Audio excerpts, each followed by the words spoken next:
Auto নিয়ে নেয়। দেখেন আবার কমে গেল, আমি আবার এই আবার কমে যাচ্ছে।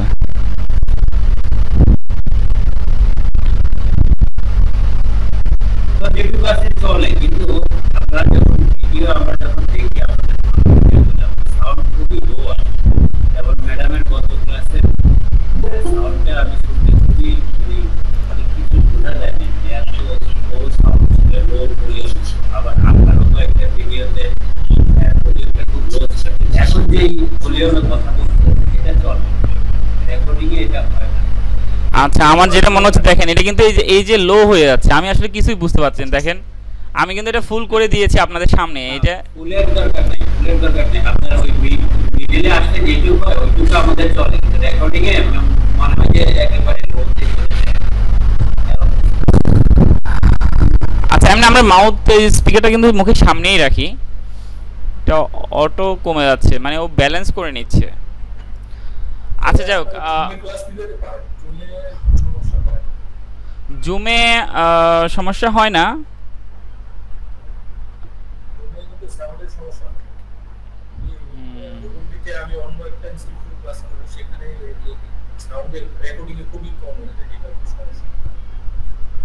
আচ্ছা আমরা ওটা ম্যানেজমেন্টকে বলবো যে সিস্টেমটা ওরকম করা যায় কি না। ওকে আমরা একটু দেখবো। আচ্ছা ওকে, আপনি ফ্রোজেন কনসেপ্ট ব্যাপারটা একটু দেখেন। রিজন টু বাই এবং রিজন টু অ্যাভয়েড, মানে অর্থাৎ আপনি ইউজারকে একটা মনে করেন রিয়েলিস্টিক একটা ওদেরকে জানাবেন যে এই ব্যাপারে আপনি এই জন্য এই জিনিসটা নিতে পারেন, ঠিক আছে। যেমন হচ্ছে আপনারা কন্টেন্ট রাইটিং ক্লাসে কয়েকটা এক্সাম্পল পেয়েছেন যে ক্র্যাশিং আইসের ক্ষেত্রে এটা ভালো, কিন্তু আপনার এটা হচ্ছে জুসের জন্য এটা বেটার না। তো এই ধরনের আপনি ডিরেক্ট নেগেটিভলি না বলে একটু নেগেটিভটাকে একটু পজিটিভলি অ্যাপ্রোচ করবেন যে আপনার এটার জন্য ভালো হয়, তো হয়তো বা আপনি এই যে জুসিং এর জন্য আপনি এটা কি আমরা এইভাবে মানে বোঝার জন্য মানে মিনিংটা এইভাবে করতে পারি যে উপকারিতা বা অপকারিতা? ইয়েস হ্যাঁ হ্যাঁ হ্যাঁ হ্যাঁ হ্যাঁ প্রোজ এন্ড কনস, আমরা যে উপকারিতা এবং অপকারিতা, একদম বাংলা ভাষায় বললে উপকারিতা এবং অপকারিতা। তাহলেই হয়তো ওটা হইলেই বোঝা যেত। কিন্তু আসলে ওই যে আমরা তো আসলে এসইও ল্যাঙ্গুয়েজ ইউজ করতে তো অভ্যস্ত, তো বুঝছেন, তো আসলে ওই জন্য বলে ফেলা আর কি। সিম হচ্ছে এটা উপকারিতা এবং অপকারিতা, ঠিক আছে। তাহলে মোটামুটি বোঝা গেছে, ওটা আর অত ব্রিফলি বলার দরকার নাই। আচ্ছা ওই গত ক্লাসে মিস ওই যে কিছু বলছিল যে আমি ছোটখাটো কিছু টুকে রাখছিলাম, যেমন উনি একটা জায়গায় বলছিলেন যে সিঙ্গেল প্রোডাক্ট রিভিউ করছেন। হ্যাঁ জি, সেখানে সিঙ্গেল প্রোডাক্ট বলতে কি আমরা ওই একটা প্রোডাক্টেরই করব নাকি সিঙ্গেল প্রোডাক্টের ভিতর কয়েকটা প্রোডাক্ট নিয়ে কথা বলবো, এটা আমি বুঝি। হ্যাঁ এটা উনি সিঙ্গেল প্রোডাক্ট বলেছেন, আবার হচ্ছে কম্পারিজন বলেছেন। তো সিঙ্গেল প্রোডাক্ট রিভিউতে মনে করেন সিঙ্গেল আপনি 60টা প্রোডাক্ট নিয়ে রিভিউ করতে চান সিঙ্গেলি, হ্যাঁ যেমন এরা করেছে। এটা দেখেন মনে করেন আপনার 10 বেস্ট বাইং প্রোডাক্ট আছে, হ্যাঁ, তো আপনি সিঙ্গেলি একটা প্রোডাক্টের রিভিউ করলেন, এখানে কোনো কম্পারিজন না, তাই না?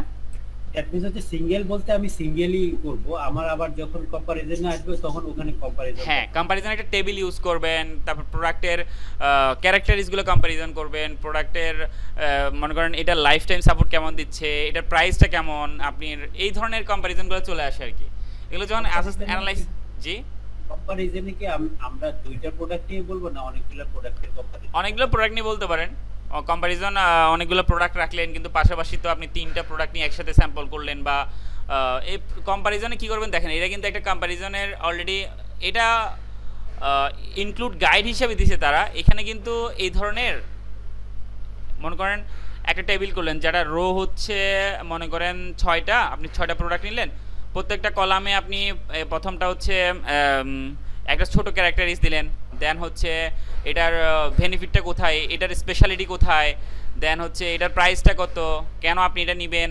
তো এই ধরনের মানে আপনি রোতে প্রোডাক্ট 6টা প্রোডাক্ট রাখলেন, কলামে হচ্ছে আপনি ওদের কম্পারিজনের ট্যাবগুলো রাখবেন। আমার থিমটা বুঝতে পেরেছেন?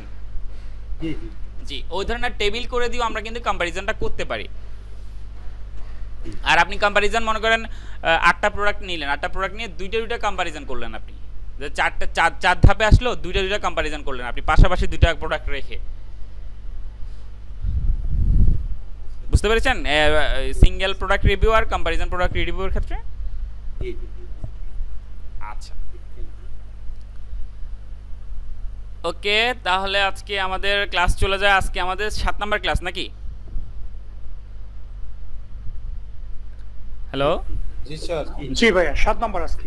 আচ্ছা ওকে, আজকে হচ্ছে আমাদের অন পেজের ক্লাস। আমরা অন পেজের অনেক কিছু ব্যাপার আমরা দেখে ফেলেছি, যেটা হচ্ছে আমরা কন্টেন্ট রাইটিং যেহেতু করে ফেলেছি, কন্টেন্ট রাইটিংয়ের মধ্যে আমরা অন পেজটা ইমপ্লিমেন্টেশন করব। তো এখানে অন পেজের ক্লাস যেহেতু এটা কেন আমি আলাদা করে আমরা অন পেজের একটা ক্লাস সাজালাম, সেটা কারণ হচ্ছে আমি আপনাদের শুরুতে বলেছি এসইওকে আমরা মেইনলি 2 ভাগে ভাগ করে থাকি। একটা আমি বলেছি অন পেজ এসইও, আর একটা হচ্ছে অফ পেজ এসইও। তো আমরা যখন ইউজ দিয়ে অপটিমাইজেশন করেছি, আমরা কিন্তু অন পেজের এসইওটা 100% করে ফেলেছি। তো আমরা কথা ছিল, জি জি বলেন।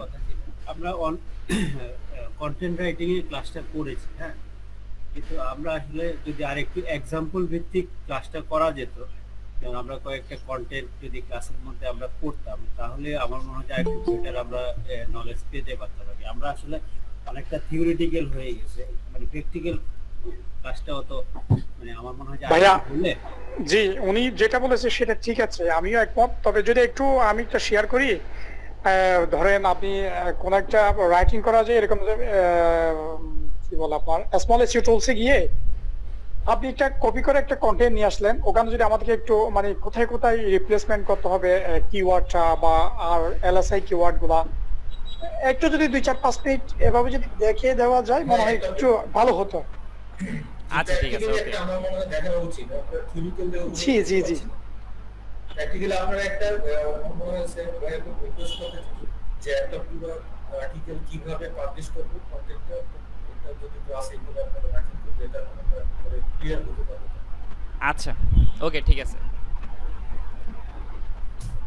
তো আমি তাহলে সাইটে আসি। কেউ কি জয়েন হতে চাইছেন? না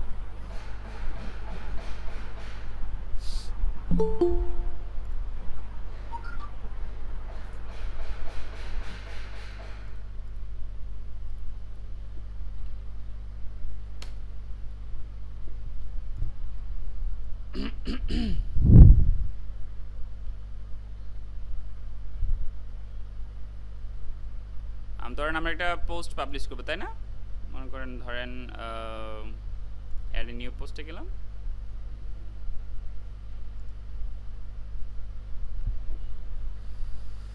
তো পোস্টটা ধরেন আচ্ছা আমি আমাদের একটা কন্টেন্টে নিয়ে আসি, তাহলে একটু সময় দিবেন আমাকে।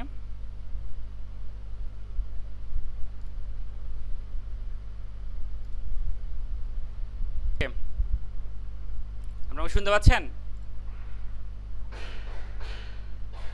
শোনা যাচ্ছে। এত কি স্ক্রিন অন ছিল? স্ক্রিন শেয়ার অন ছিল না? আচ্ছা যাই হোক, আচ্ছা ওকে, আমরা আমাদের একটা কন্টেন্ট নিয়ে আসলাম, যেটা হচ্ছে আমাদের image masking service in USA. এই ধরনের কন্টেন্ট আছে, যেটা হচ্ছে আমার এটা টাইটেল। ওকে, টাইটেলে আমরা এরকম কিছু অ্যাড করি। তো আমি মেইনলি জি জি বলেন। ওটা হচ্ছে মেটা টাইটেল, হ্যাঁ উপরেরটা। হ্যাঁ আচ্ছা, আমার যেটা প্রশ্ন ছিল আমার একদম ইজি হয়ে যাবে এখন। আমি ফার্স্ট টাইম যেটা প্রশ্ন করেছিলাম, জি জি, যে আপনি যে কন্টেন্ট লিখলেন ওখানে এই যে ছবিটা আছে না, হ্যাঁ হ্যাঁ, কয়েকটা ছবি, এই ছবিটাকে কি বলে এবং আগে বলেন এই ছবিগুলোকে কি মানে ফিচার ছবি বলে নাকি? ফার্স্ট অফ অল হচ্ছে আর হচ্ছে জি একটু লেট মি ফিনিশ। ওটা হচ্ছে আর এই যে পাশে যে নিচে ডান পাশে ছবি এডের যে ইয়াটা আছে, আরেকটা ছবি পোস্ট করা যায় আর কি ডান পাশে ক্যাটাগরিজ এর নিচে। জি, মানে এই যে আমি কোন ক্যাটাগরি আন্ডারে রাখবো? জি জি এক্স্যাক্ট, জি জি জি অ্যাড নিউ ক্যাটাগরির নিচে আরো নিচে যে ছবি পোস্ট করার একটা জায়গা আছে না? জি এই যে, হ্যাঁ জি, ওখানে এটাকে কি ছবি বলে আর ওটাকে কি ছবি বলে, এবং দুইটা ছবি যদি অ্যাড করা হয় সেক্ষেত্রে কোনো সমস্যা আছে কিনা একটু কাইন্ডলি ডিটেইলস বলবেন। আচ্ছা, এখানে আপনি মেইনলি এই ফিচার ইমেজটা এখান থেকেই সেট করবেন, বুঝতে পেরেছেন? এখন তো আসলে আমি কন্টেন্টটাকে এখান থেকে নিয়ে আসলাম, ঠিক আছে। এখন ধরেন আমি ওই ইমেজটা কন্ট্রোল জেড দিয়ে, আচ্ছা আমি এটাকে রিমুভ করছি।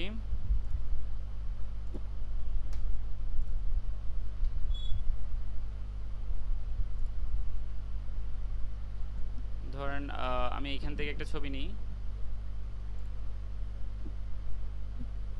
এটাই হচ্ছে আমার ফিচার ইমেজ, বুঝতে পেরেছেন? এখন এই ইমেজটা ডাউনলোড করার সময় আপনি এখানে ফিচার ইমেজটা সেট করে ফেলতে পারবেন, মানে অল্টো টেক্সট দিয়ে দিবেন।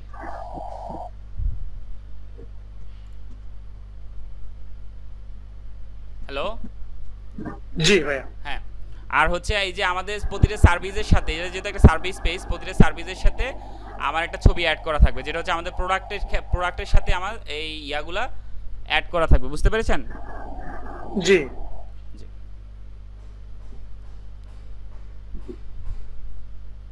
আচ্ছা,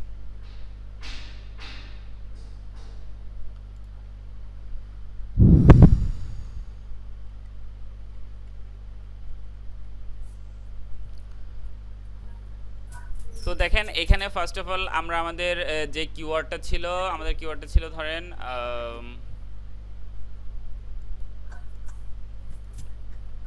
কি ফ্রেজ আমরা যেটা ইউজ করব, কি ফ্রেজটা আমরা দিয়ে আমরা এসইওটা চেক করব যে আমাদের কোথাও ইমপ্লিমেন্টেশন করা আছে কিনা। হ্যাঁ, কি ফ্রেজটা আমি দিয়ে দিলাম।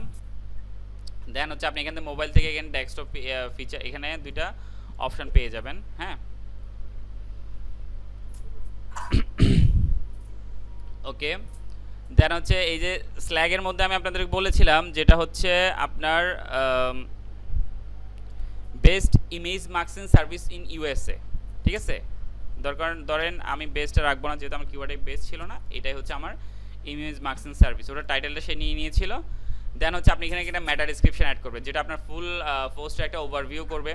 তো এই ব্যাপারগুলো আসলে এখানে আপনাদেরকে প্র্যাকটিক্যালি সবই দেখানো হয়েছে, আমি মনে করি না যে এখানে প্র্যাকটিক্যালি কিছু দেখানো হয়নি। কেন আপনারা আসলে ওই ক্লাসে বুঝতে পারেন আমি বুঝতে পারতেছি না। আমাদের কোশ্চেনটা ছিল কি, আপনি এখানে যে পোস্টটা করেছেন, জি, সেই পোস্টটা আমরা কিভাবে ক্রিয়েট করব? ধরেন আমার একটা কিওয়ার্ড হচ্ছে বেস্ট ক্যামেরা, রাইট? এখন বেস্ট ক্যামেরা দিয়ে যে আমি একটা পোস্ট ক্রিয়েট করব, উনি বলেছেন যে আপনি পোস্ট করার সময় আপনি এই বিষয়গুলো মাথায় রাখবেন, এইভাবে এই মানে বিভিন্ন কিছু উনি বুঝিয়েছেন। বাট ধরেন আমার বেস্ট ক্যামেরা, হ্যাঁ, বেস্ট ক্যামেরা দিয়ে আমি কিভাবে কন্টেন্টটা রাইট করব সেইটা দেখান। কারণ আমার কি কি জিনিস মাথায় রাখতে হবে, কি কি জিনিস অ্যাভয়েড করতে হবে, স্পেলিং মিস্টেক করা যাবে না, তারপরে হচ্ছে কন্টেন্ট মানে কি কালেক্ট করব, ইনফরমেশন কি, এইভাবে দেয়া আছে। হ্যাঁ, ধরেন আপনি আমাকে যদি একটা এক্সাম্পল দেন যে আমি একটা মানে লিখলাম, একটা লাইন লিখলাম বা দুইটা লাইন লিখলাম বা তিনটা লাইন লিখলাম, আমি সেই জিনিসটা দেখতে চাচ্ছিলাম। উনি তো থিওরিটিক্যাল বোঝাইছে। যেমন আপনি উপরে যান, আপনার এখানে যে প্রথমে যে ডেসক্রিপশনটা আছে, এই ডেসক্রিপশনটা যে আপনি লিখছেন, আমি তো যে কোনো একটা সাবজেক্ট নিয়ে আমি লিখতেই পারি, তাই না? কিন্তু আমার এটা ধরেন আমার যেটা কিওয়ার্ড আছে, কিওয়ার্ডটা আমি কিভাবে ইমপ্লিমেন্ট করব এবং কিভাবে এটা এসইও মানে এসইওতে র্যাঙ্ক করবে, এরকম ভাবে লেখা যায়, আমি সেই জিনিসটা একটা এক্সাম্পল চাচ্ছিলাম। আপনি যদি অনেক বেশি না হয়, 2 লাইন 3 লাইন আমাকে বোঝাইলেও হবে। যেমন ধরেন আপনি এখানে আছে our image masking service help your business shine in digital world, এইভাবে যে আপনি লিখছেন, মানে এই লেখার কোনো জিনিস কি আপনারা শিখাবেন কিনা, নাকি আমি আমার মতো করে লিখতে থাকবো, মানে সেই জিনিসটা আমি জানতে চাচ্ছিলাম। আচ্ছা, ফার্স্ট অফ অল আসেন, আপনি কিওয়ার্ডটা কিভাবে পাবেন? কম্পিটিটর আপনি র্যাঙ্ক করার জন্য কিওয়ার্ড দিবেন, কিওয়ার্ড রিসার্চ তো আপনি করতে পারেন নাকি? জি জি জি, সেটা তো আমরা কিওয়ার্ড হ্যাঁ, সেটা আমি শুরু থেকে আসতেছি, আমাকে একটু সময় দেন। দেন হচ্ছে কিওয়ার্ড থেকে আপনি একটা টাইটেল সিলেক্ট করতে পারবেন না?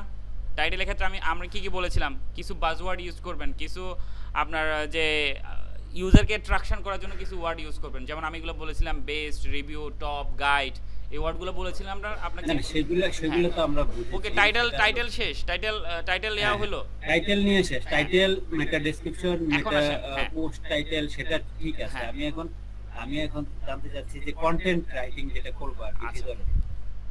কন্টেন্ট রাইটিং এর ক্ষেত্রে আপনি দেখেন কোথা থেকে আইডিয়া নেবেন। আপনি একটা কিওয়ার্ড লেখা শুরু করলেন, আপনি এই যে কন্টেন্টগুলো লিখবেন, এগুলো আইডিয়া কিভাবে নেবেন আপনি? যে এই দেখেন our image masking service help your business shine in digital world with product image, for the last 2 decade we are celebrating image marketing. দেখেন এখানে আপনি আপনার কম্পিটিটর থেকে হেল্প নিতে হবে, আপনার কম্পিটিটররা কেমন লিখছে। এখানে তো অবশ্যই যেহেতু আমাদের এই সার্ভিসটা দিচ্ছি আমরা 2 ডেকেড ধরে দিচ্ছি, এই জন্য আমরা লিখছি, তাই না? এখন হচ্ছে আপনি যখন প্রোডাক্টটা লিখতেছেন আপনাকে বলা হয়েছিল কন্টেন্ট রাইটিং ক্লাসে, এটা মিথ্যে বলা হয়েছে, যেটা হচ্ছে আপনি 8-10টা কম্পিটিটর দেখবেন। কন্টেন্ট রাইটিং এত সহজ জিনিস না আপনি যদি চিন্তা করেন। আপনাকে এখানে প্রচুর অ্যানালাইসিস করতে হবে, প্রচুর এলএসআই ইউজ করতে হবে, এবং এটা হচ্ছে আপনার দেখেন কন্টেন্ট রাইটিং প্রথম দিক দিয়ে আপনার কাছে অনেক কঠিন হতে পারে, কিন্তু যখন আপনি কন্টেন্ট রাইটিংটা বুঝে যাবেন, যে আপনি মনে করেন ইমেজ মাস্কিং সার্ভিস, আমি আপনাকে লাইভই দেখাই।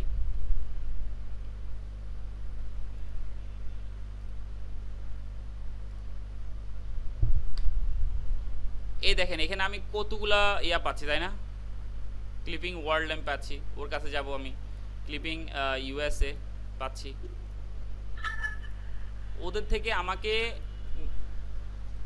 2-3 দিন তো শুধু আমাকে রিসার্চই করতে হবে। আপনাকে এরা কি লিখতেছে এদের কথাগুলো যেটা বুঝতে পেরেছি ভাই। আমার এখানে আরেকটা কথা, জি জি বলেন, যে কন্টেন্ট রাইটিংটা এটা মোস্ট ইম্পর্টেন্ট এবং মানে একটা সাবজেক্ট, যেহেতু আমাদের ওয়েবসাইটের মূল বিষয়টাই এইটার ভিতরে থাকবে। মেটা ডেসক্রিপশন, মেটা টাইটেল তো আমাদের আছেই, বাট সেখানে কিন্তু আমাদের ক্রিয়েশনের অনেক বেশি জায়গা নেই। ক্রিয়েশনের বেশি জায়গাটা হচ্ছে যে আমার কন্টেন্টের মধ্যে। তো যেহেতু আমি জানতে চাইছিলাম যে কন্টেন্টটা যদি আমরা ধরেন আপনাদের প্রিভিয়াস, মানে আপনি বলছিলেন যে গত কয়েকটা ক্লাসে নাকি আমাদের স্টুডেন্ট নাকি শুরু করে দিয়েছেন বা ওনারা, আপনার কথা বেশ ভালো করে শুনতে পাচ্ছি না আমি। আচ্ছা, আমি জানতে চাইছিলাম আমরা যারা নতুন তারা কি নিজেরা কন্টেন্ট লেখা ট্রাই করবো, নাকি বেটার হয় যে আমরা হায়ার করে ট্রাই করবো? আর সেক্ষেত্রে হায়ার করাটা কি বেটার কিনা? আমরা তো ট্রাই করবো আমাদের মতো, বাট আমাদের প্রথম প্রজেক্ট হিসাবে আমরা নিজেরা ট্রাই করে বিল্ড করাটা বেটার হবে, নাকি আমরা হায়ার করে বেটার? আমি তো বলবো আপনারা নিজেরা ট্রাই করেন। আপনারা ট্রাই করবো, ডেফিনেটলি করবো, কিন্তু সেটা কতটা ইয়ে হবে সেটা তো আপনাদের সাথে কথা বলার পরে অবশ্যই ভালো হবে। কেন ভালো হবে না? আপনি যদি পারেন অবশ্যই আপনি লিখবেন। যখন একজন যায় না আমি পারবো না বা আমার দ্বারা হচ্ছে না, তখন আপনি হায়ার করবেন। আর হায়ার করার কতগুলো ক্যাপাবিলিটি থাকে। দেখেন আপনি কন্টেন্ট রাইটিংটা শিখেন, যে আপনি যার থেকে কন্টেন্টটা নিলেন এটা কি কন্টেন্ট ভালো কন্টেন্ট না খারাপ কন্টেন্ট, সেটা আপনি বুঝবেন কিভাবে? আপনাকে তো এই জায়গাটা দক্ষ হইতে হবে, তাই না?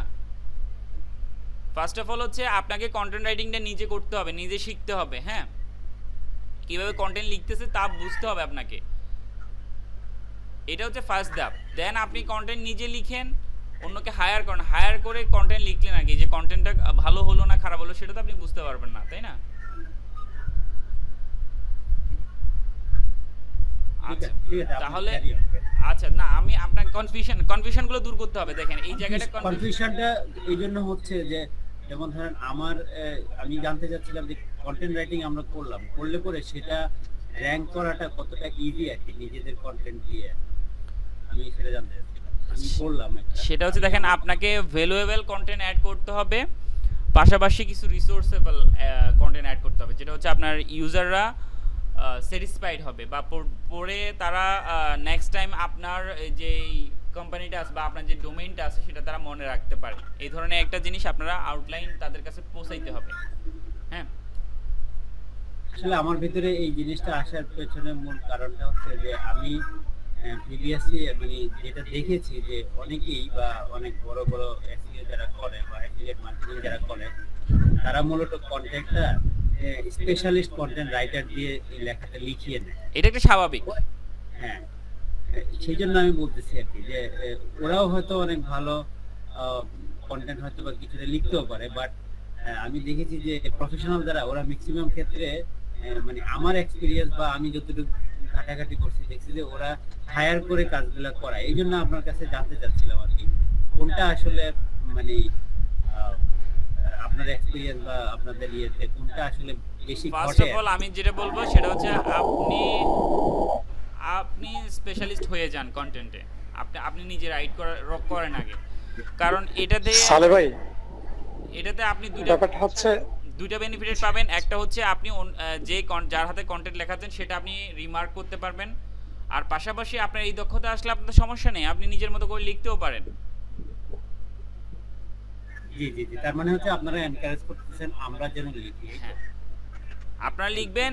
যদি দেখেন কখন আপনার মনে করেন কয়েকটা প্রজেক্ট হয়ে গেল, আপনার এই সব কিছু এসইও করে সব কিছু আপনার টাইম মেনটেন হচ্ছে না, তখন আপনি আপনার টিমটা বাড়াবেন, আপনি বাইরে থেকে কন্টেন্ট হায়ার করবেন।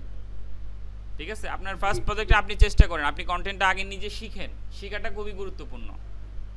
জি জি, বুঝতে পেরেছি। আচ্ছা, আর আরেকজন স্যার কেউ কিছু বলছিলেন? না ভাইয়া, উত্তর পেয়েছি আমি। আচ্ছা, কন্টেন্ট রাইটিং এর যে পেজ টুলস গুলো পাওয়া যায়, এই সম্পর্কে একটু বলেন কাইন্ডলি। আচ্ছা, আপনি এআই টুলসের কথা বলছেন নাকি? আমরা কন্টেন্ট রাইটিং এর ক্ষেত্রে এআই টুলসের এখন ইউজ করাটা আপনাকে বলবো না, এআই টুলস তো অনেক আছে আপনার। তো এখন যেটা হচ্ছে আমরা অপটিমাইজেশনের ক্ষেত্রে আপনাদেরকে একটা এআই টুলসের সাথে পরিচয় করে দিয়েছি, যেটা হচ্ছে আমরা এই যে আমি একটু আগে যে ইয়াটা নিলাম সার্ভার থেকে, সেখান থেকে আমি আপনাদেরকে অবশ্যই আপনার স্ক্রিন শেয়ারে দেখেছেনও। তো মেইনলি আমরা যখন কন্টেন্ট অপটিমাইজ করব, দেন হচ্ছে আমরা এই সার্ভারের হেল্পটা নিব। সার্ভার কন্টেন্ট যে অপটিমাইজেশনটা আমরা কিওয়ার্ড ইমপ্লিমেন্টেশন বলেন, তারা কিন্তু আপনারা দেখেছেন অলরেডি যে আমাদের এখানে কিছু এলএসআই তারা মানে এটা হচ্ছে কি দেখেন, আপনি যখন এখানে অ্যানালাইসিসে যাবেন, আপনি এখানে কম্পিটিটরের একটা রিসার্চ যখন করবেন, তখন দেখবেন যে তারা টপ 10 বা টপে যারা থাকে তাদের থেকে এই এলএসআইগুলো নিয়ে তারা এই অ্যানালাইসিসটা আমাদেরকে দেয়। এখন আমরা কিন্তু যেহেতু আমাদের কিছু লিমিটেড থাকে, মানে আমরা যেহেতু ম্যান, আমাদের সব অ্যানালাইসিস আমরা করতে পারি না। তো এই জন্য এই জায়গাটাই আমাদেরকে হচ্ছে টুলসটা, এআই টুলসটা খুব হেল্প করে। কিন্তু এই যে কন্টেন্ট রাইটিং যেটা করতেছি সেটা কিন্তু আমরা নিজেরাই করতেছি। ঠিক আছে, আমাদের এইখানে যে ব্যাপারটা হলো, আমরা এখানে আমাদের কম্পিটিটররা এই ব্যাপারে কি লিখেছে বা তাদের কোথায় গ্যাপ আছে বা তারা কোথায় ভালো লিখেছে, সেই জায়গাগুলো আমরা নিজেদের কোম্পানির হয়ে বা নিজেদের, যেমন টু ডেকেড কিন্তু এরা অনেকেই লিখবে না, কিন্তু আমরা এই জায়গা থেকে আমরা এটা ইমপ্লিমেন্ট করছি। তো আসলে আপনারা ইওস্টে যে কাজগুলো দেখেছেন অপটিমাইজেশনের, এটাই আসলে প্র্যাকটিক্যাল ওয়ার্ক, এভাবেই কিন্তু আমরা কাজগুলো করি। বুঝতে পেরেছেন? জি, বুঝতে পেরেছি। আপনি আপনার আজকের ক্লাসেই চলে যান, আমরা তো এই পেপারগুলো আউটবাউন্ড লিংক এইগুলো, এটাই তো প্র্যাকটিক্যাল, বুঝেন নাই? এখন ধরেন আপনারা যেটা চাচ্ছেন, আমি যেটা বুঝতে পেরেছি, যেটা হচ্ছে ধরেন এখানে যে আমি ইয়াটা লিখলাম, এখন এটা প্রতিটা সেন্টেন্সকে আসলে এটা মানে যে আপনার এক এক ধরনের সময় এক এক কিওয়ার্ড হবে, তাই না? তো আসলে এটা একটা ইংলিশ বেসিকটা থাকলে আপনি এগুলো লিখতে পারবেন। বুঝতে পেরেছেন? এখন কন্টেন্ট, আমাকে একটা জিনিস ক্লিয়ার করেন তো। জি বলেন। পেজ আর পোস্ট, পোস্ট করলে কোথায় যায় পেজ, এটা একটু কাইন্ডলি ক্লিয়ার করেন। আচ্ছা, দেখেন এখানে পেজ এবং ক্যাটাগরি দুইটা আলাদা ব্যাপার আছে। পেজের ক্ষেত্রে দেখেন আমরা যেটা বলি, এটা সব সময় চেঞ্জেবল না, মানে হয়তো দেখেন about us, contact us, home page, এই পেজগুলো যখন আমরা ক্রিয়েট করি, এগুলো হচ্ছে মানে নট চেঞ্জেবল। অর্থাৎ যদি আপনি বলি ক্যাটাগরি বা পোস্টগুলা, মনে করেন একটা পোস্ট একটা ক্যাটাগরি আন্ডারে যাবে, তো ওই ক্যাটাগরিতে বারবার চেঞ্জেবল হচ্ছে, মানে কি ওই ক্যাটাগরিতে আপনার নিউ পোস্ট আসতেছে, অর্থাৎ এটা নট চেঞ্জেবল। আর এটা হচ্ছে মানে স্ট্যাটিক্স বলতে পারেন, আর আপনি হচ্ছে এটা চেঞ্জেবল। বুঝতে পেরেছেন? যদি ক্যাটাগরিজ আর পেজের মধ্যে ডিফারেন্সটা করতে চান আপনি, অর্থাৎ ক্যাটাগরির আন্ডারে কিন্তু নতুন নতুন পোস্ট আসতেছে, তাই না? মানে এটা চেঞ্জেবল, এটা প্রতিনিয়ত চেঞ্জ হচ্ছে আমার, কিন্তু ক্যাটাগরিটা কি হচ্ছে, পোস্টটা কি হচ্ছে আমার, এই সরি পেজটা কি হচ্ছে আমার অ্যাবাউট আস, কন্ট্যাক্ট আস, এটা তো আমার পেজ সম্বন্ধে একটা তথ্য দিচ্ছে, তাই না? এটা কিন্তু চেঞ্জেবল হবে না, এর আন্ডারে কিন্তু কোনো পোস্ট আসতেছে না। আচ্ছা আচ্ছা, ঠিক বুঝতে পারছি। ক্যাটাগরি তো চেঞ্জ করা যায় না, ক্যাটাগরি মানে এডিট করা যায়। ক্যাটাগরির আন্ডারে পোস্ট আসতেছে, মানে ক্যাটাগরির আন্ডারে একটা চেঞ্জ আসতেছে, অর্থাৎ ক্যাটাগরির আন্ডারে আপনার পোস্টগুলো আসতেছে। বুঝতে পেরেছেন? আপনি যদি একটা ক্যাটাগরি ক্রিয়েট করেন, ওই ক্যাটাগরিতে দেখবেন যে 1 মাস পরে, যেটা 10 মাস পরে কিন্তু অনেকগুলো পোস্ট চলে আসছে ওই ক্যাটাগরির আন্ডারে। তো এটা চেঞ্জেবল না, কিন্তু আপনার পেজের আন্ডারে কি আপনি পোস্ট দিতে পারতেছেন?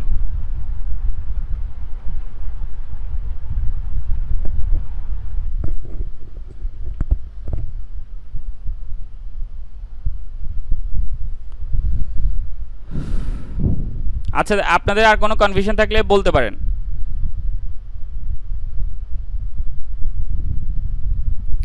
ফার্স্ট অফ অল জি জি বলেন, জি বলেন।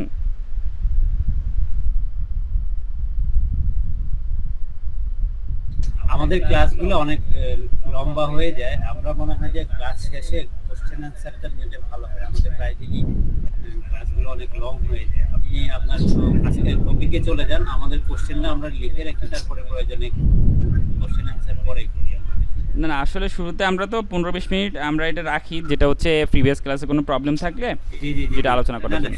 সেটা আপনি টপিকে ঢুকে গেলে আর কি, টপিকে ঢুকে গেলে আমরা কোশ্চেনগুলো মার্ক করে রাখি, মানে মাঝখানে ইন্টারাপ্ট হলে অনেক লং হয়ে যায় আর কি। আসলে অফ পেজ এসইও তে, অন পেজ এসইও তে আমরা কিছু অপটিমাইজেশনও দেখাবো। তো আমি এগুলা একটু স্কিপ করে যাব, যেহেতু আপনারা জিনিসগুলো অলরেডি দেখেছেন। মানে কিছু জিনিস এলাবোরেট করব না, সহজেই আপনি যেহেতু অলরেডি বুঝবেন। তো অন পেজ এসইও ফ্যাক্টরগুলো যেটা হচ্ছে মনে করেন সার্চ ইঞ্জিন এবং ইউজারদের জন্য, যাতে তারা এই জিনিসটা ভালোবাসে, বা এই সার্চ ইঞ্জিন আমাদেরকে ভালোবাসে, ইউজাররা যাতে আমাদেরকে পছন্দ করে, এই জন্য আমরা অন পেজের খুব অ্যাক্টিভিটিটা বাড়াবো। আচ্ছা, যেটা হচ্ছে স্টার্ট উইথ টাইটেল। আপনারা একটু, আমি এখানে 16 থেকে 17টা ফ্যাক্টর বলবো, এগুলো একটু নোট করে রাখবেন। এগুলো আপনারা অলরেডি জানেন যে টাইটেলটাকে আমাদের কিওয়ার্ডে রাখতে হবে। দেন হচ্ছে আমার ইউআরএল, যেমন আমি এখানে ইউআরএল আরও আগেও বলেছি, ইউআরএল যাতে আমরা যখন স্ল্যাকটা চেঞ্জ করবো যেন আমার কিওয়ার্ডটা থাকে। তো এই ব্যাপারগুলো আপনারা জানেন। ফার্স্ট অফ অল হচ্ছে আমি ইউআরএল কথা, এই টাইটেলে কথা বলেছি। দেন হচ্ছে ইউআরএলে কথা বলেছি। দেন হচ্ছে মডিফায়ার ইউজ করবেন টাইটেলে, 2021 বেস্ট গাইড রিভিউ, এগুলো অলরেডি আপনারা জানেন। দেন হচ্ছে আপনার H1 ট্যাগে, যেটা H1 ট্যাগ ইউজ করবেন সেটাতে আপনার অর্থাৎ আমরা অনেক সময় এটা দেখেছি কম্পিউটার অ্যানালাইসিসের ক্ষেত্রে কি হয়, H1 অনেকের ক্ষেত্রে ডাবলও থাকতে পারে, হয়ে যায় মিস্টেকলি। তো আমরা যেটা আমাদের টাইটেল দেব সেটাকে আমরা H1 হিসেবে ইমপ্লিমেন্ট করব। দেন হচ্ছে মাল্টিমিডিয়া অ্যাড করবেন। মাল্টিমিডিয়ার জন্য আমি এখানে কিছু সাইট আপনাদেরকে বলবো, যেটা হচ্ছে কপিরাইট ফ্রি হবে। ফার্স্ট অফ অল হচ্ছে পিক্সাবে, পিক্সেলস, freefig.com, canva.com, ঠিক আছে। আর হচ্ছে ইউটিউব থেকে আপনি যদি কোনো ভিডিও পান, সেখান থেকে আপনি কিছু স্ক্রিন শট নিয়ে, যেটা আপনি ক্যানভার মাধ্যমে এডিট করে কিন্তু আপনি ইমেজ এডিট ইমপ্লিমেন্ট করতে পারেন।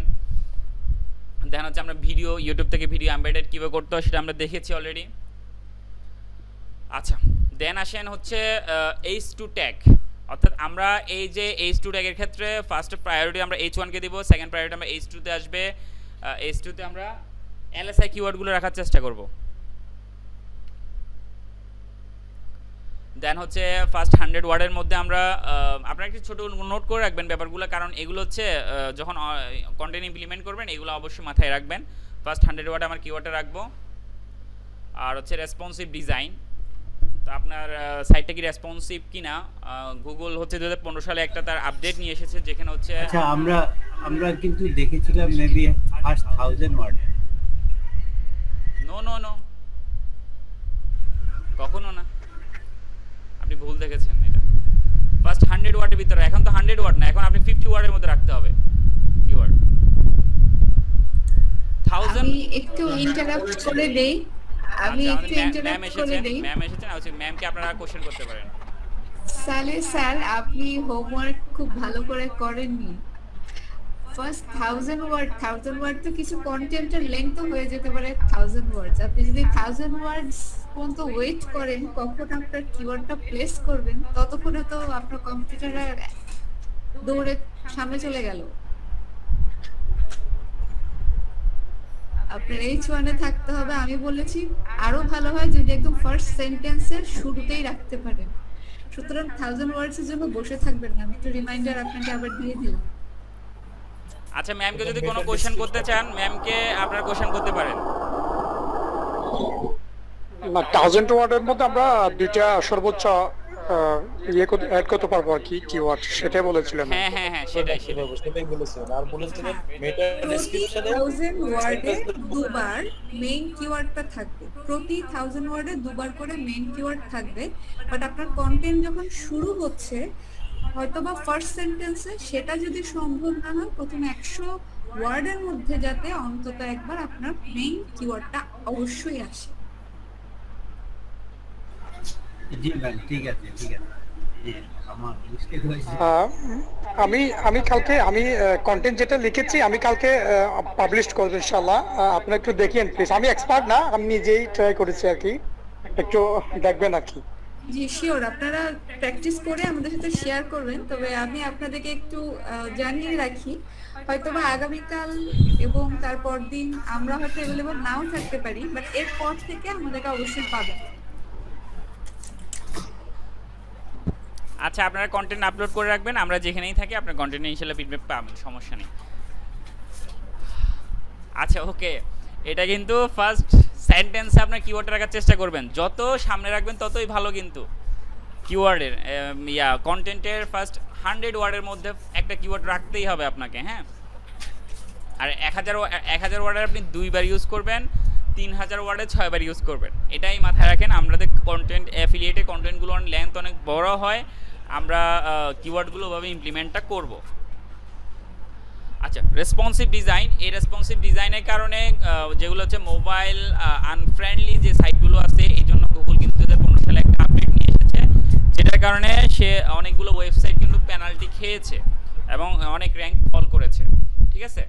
তো আপনার এখানে আমি একটা ওয়েবসাইটের নাম দিয়ে দিয়েছি, responsivedesignchecker.com। এটাতে আপনারা যাবেন, যাওয়ার পরে আপনার সাইটটা দিবেন। আমার সাইটটা যে কোনো একটা সাইট আমি নেই, দেখি কি অবস্থা ওদের। এখানে আপনি বিভিন্ন ভিউ পেয়ে যাবেন, কোন ভিউ পেজে কোন ধরনের কাজ করবেন। আমি এখানেই ছিলাম।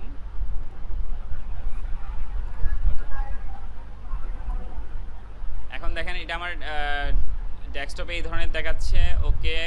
দেন যদি আমি মোবাইলে যাই, মোবাইলে কোন ভার্সন আপনি কেমন দেখতে পাচ্ছেন, মনে করেন আমি আসুস এটাতে দেখতে যাচ্ছি, আমার এটা এরকম দেখাচ্ছে রেসপন্সিভ। হ্যাঁ, মোটামুটি আমার সাইটে রেসপন্সিভ আছে, ওকে। দেন যদি আমি ফোনে যাই, এটা আমার ট্যাব ছিল, ফোন দরকার, ধরেন এটাতে আমি গেলাম, যাওয়ার পরে আমার সাইটটা এমন দেখতে পাচ্ছি। তো এখানে আপনাদের কারোর মাউথ মনে হয় অন, প্লিজ একটু মিউট করবেন, নয়েজ আসতেছে। আচ্ছা ওকে। দেন হচ্ছে আউটবাউন্ড লিঙ্ক, দেখেন আউটবাউন্ড লিঙ্কের ব্যাপারে আপনারা জানতে পেরেছেন। আউটবাউন্ড এবং ইনবাউন্ড লিঙ্ক দুই ধরনের লিঙ্ক আছে, যেটা হচ্ছে আউটবাউন্ড লিঙ্ক, অর্থাৎ যে লিঙ্কটা আপনি আপনার ওয়েবসাইট থেকে অন্য ওয়েবসাইটে দিচ্ছেন, অর্থাৎ আউট হচ্ছে, লিঙ্কটা আউট হচ্ছে। তো আউটবাউন্ড লিঙ্কটা হচ্ছে গুগল কাছে এমন যে গুগলকে বলবেন যে গুগল, আমি তোমার সাথে শুধু বিজনেস করছি না, তোমার ইউজারদেরকে আমি ট্রাস্টও দিচ্ছি। যেমন আপনি যদি ভালো একটা কন্টেন্ট পান, যেটা হচ্ছে মনে করেন যে আমরা ডিজিটাল মার্কেটিং রিলেটেড যদি কোনো পোস্ট লিখে থাকি, ডিজিটাল মার্কেটিংয়ের অন্য যদি আর ভালো কন্টেন্ট আমরা পেয়ে থাকি, আমরা ইউজারদেরকে ওখানেও পাঠাবো। তবে চেষ্টা করবেন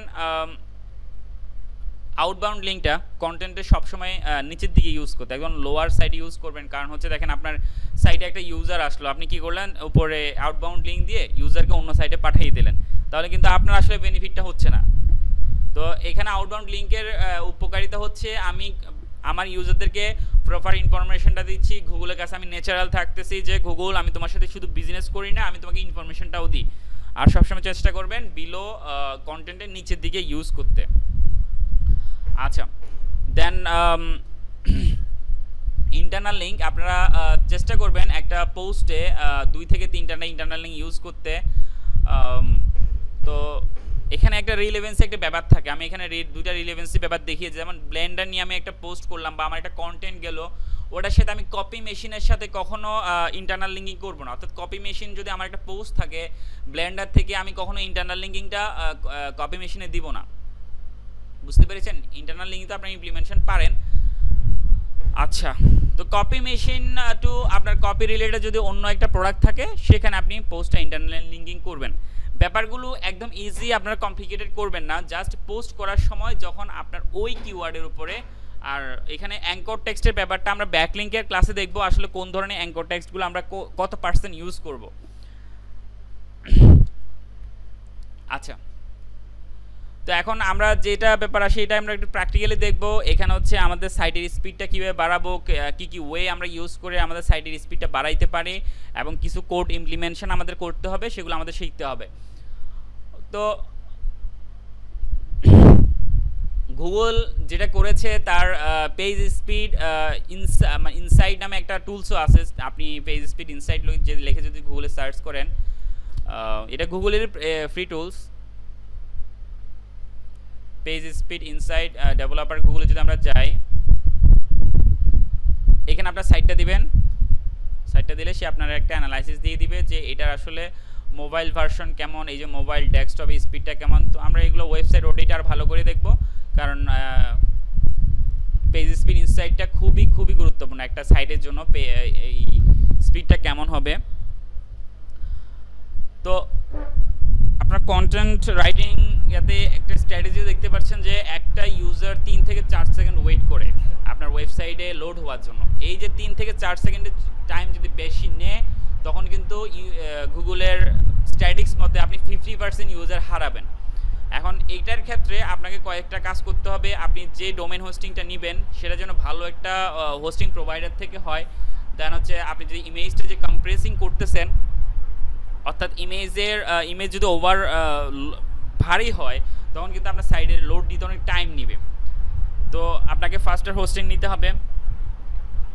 আচ্ছা, এখানে আমি কিভাবে আপনি আপনার সাইডের স্পিড আপ বাড়াবেন,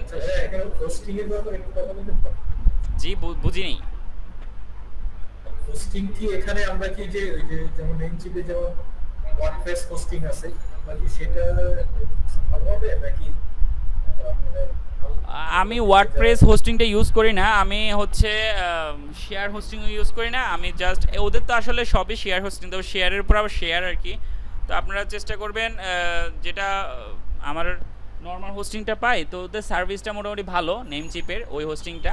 তো ওটাতে আপনি একটা স্টেলার বিজনেস স্টেলার প্লাস, জি ওগুলো কি আমরা কোনটা নিব ব্লগের জন্য? কি আমরা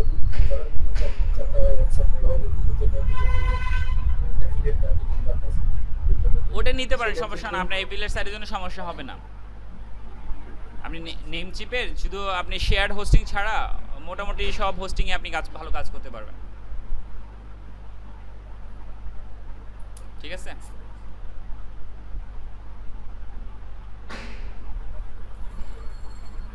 ওকে। তো আপনি ফার্স্ট ডিএনএস ইউজ করবেন, সেটা আমি আগেও বললাম। দেন হচ্ছে আপনি HTTPS অর্থাৎ SSL সার্টিফিকেটটা অবশ্যই ইউজ করবেন। দেন হচ্ছে আপনি কম্প্রেস করবেন যে আপনার যে ইমেজ ফাইলগুলো আপনি মিনিমাম 50 KB বিলো, যে কোনো ইমেজ এই অপটিমাইজড করে আপনি 50 KB বিলো ইমেজগুলো ইউজ করবেন। দেন হচ্ছে আমি কয়েকটা কোড দেখাবো, জিজিপ কোড কীভাবে আপনারা ইমপ্লিমেন্ট করবেন সেটা দেখাবো। তারপর হচ্ছে আপনার ওয়েবসাইটে দরকার নাই এরকম কিছু প্লাগইনস যদি থাকে, এই প্লাগইনসগুলো আপনারা রাখবেন না ওয়ার্ডপ্রেসে আর কি। আর যেহেতু আমরা তো এখানে একটা কোডিংয়ের ব্যাপার চলে আসবে, কারণ হচ্ছে আমরা তো আর কোডিং করবো না, আমরা এখানে যা করব কিন্তু প্লাগইনস দিয়ে করবো। তো আমাদের প্লাগইনসগুলো লাগবে।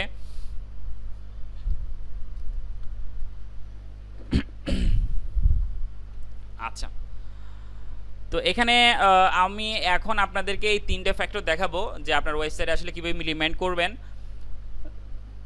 তো এখন আমরা যে জিনিসটা শিখবো আসলে সেটা হচ্ছে আপনার ওয়ার্ডপ্রেস ইন্ডাস্ট্রির মধ্যে যে জনপ্রিয় আপনার অলরেডি ওয়ার্ডপ্রেস স্পিড অপটিমাইজেশন, যেটা হচ্ছে আমরা অনেকে বলে থাকি যে কনফিউশনে থাকি যে আসলে আমার ওয়ার্ডপ্রেসের স্পিড স্লো হয়ে যায়, কিভাবে বাড়াবো, বা আজকে অনেকেই থাকে একটা কনফিউশন থাকে যে আমরা কীভাবে ইয়াগুলো বাড়াবো, স্পিড অপটিমাইজেশনটা করব।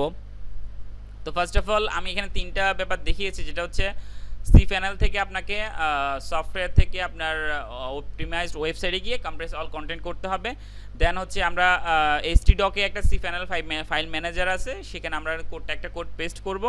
দেন হচ্ছে একটা gzip কোড আছে, সেটা হচ্ছে আমরা cPanel ফাইল ম্যানেজারে সেটাও অ্যাক্সেসে আমরা পেস্ট করব। তো ফার্স্ট অফ অল আমরা যখন একটা এই ডোমেন হোস্টিং কিনবেন, আপনি এরকম একটা cPanel অপশন পেয়ে যাবেন। হ্যাঁ, তো যাওয়ার পর আমি এখানে লগ ইন করছি। অর্থাৎ ইউজার নেম পাসওয়ার্ড আপনারা এখানে শুরুতে পাসওয়ার্ডটা চেঞ্জ করে নেবেন, নতুন পাসওয়ার্ড দিয়ে লগ ইন করবেন। আমি লগ ইন করছি।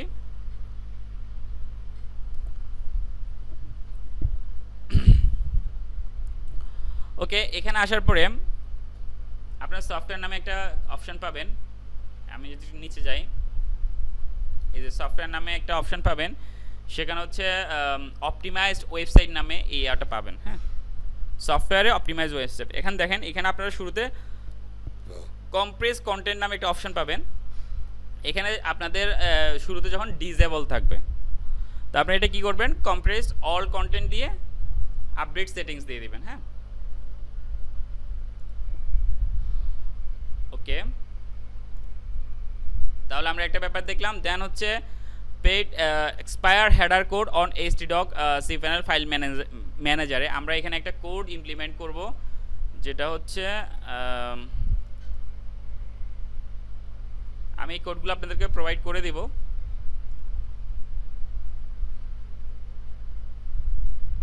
আচ্ছা, এটা হচ্ছে আমরা এক্সপায়ার্ড হেডার কোড, এই কোডটা আমরা কপি করব এখান থেকে।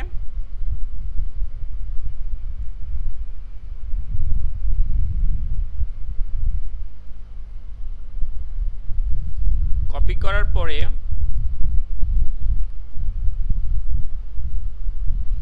ভাইয়া এটাকে যে কোনো সাইটে ইউজ করা যাবে কোডটা? যে কোনো কাছে ইউজ করতে পারবে।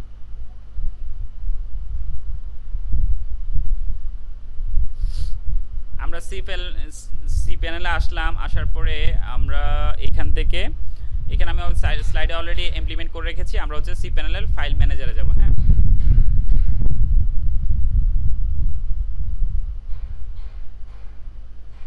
ওকে, এখানে ফাইলসের আন্ডারে ফাইল ম্যানেজার নামে একটা অপশন পেয়ে যাব।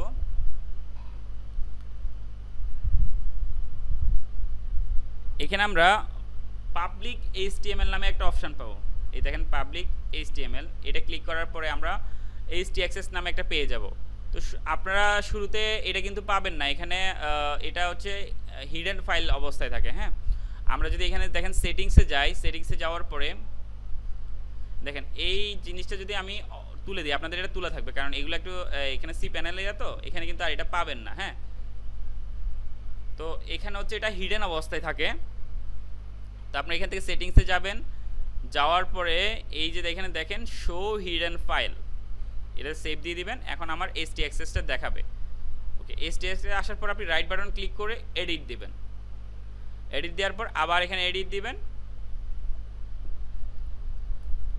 এখন এখানে দেখেন অ্যান্ড ওয়ার্ডপ্রেস নামে একটা অপশন পাবেন। এটা হচ্ছে আমার htaccess-এর কোডিংটা।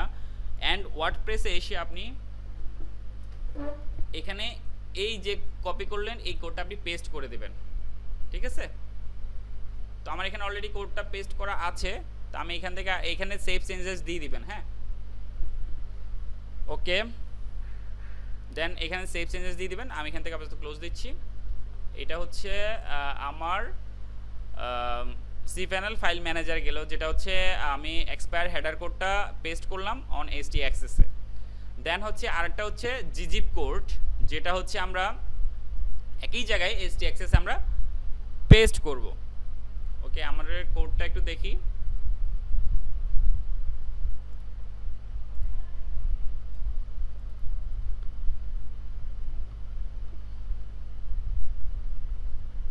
এই যে এটা হচ্ছে আমার জিজিপ কোড, এটা আমি কপি করব।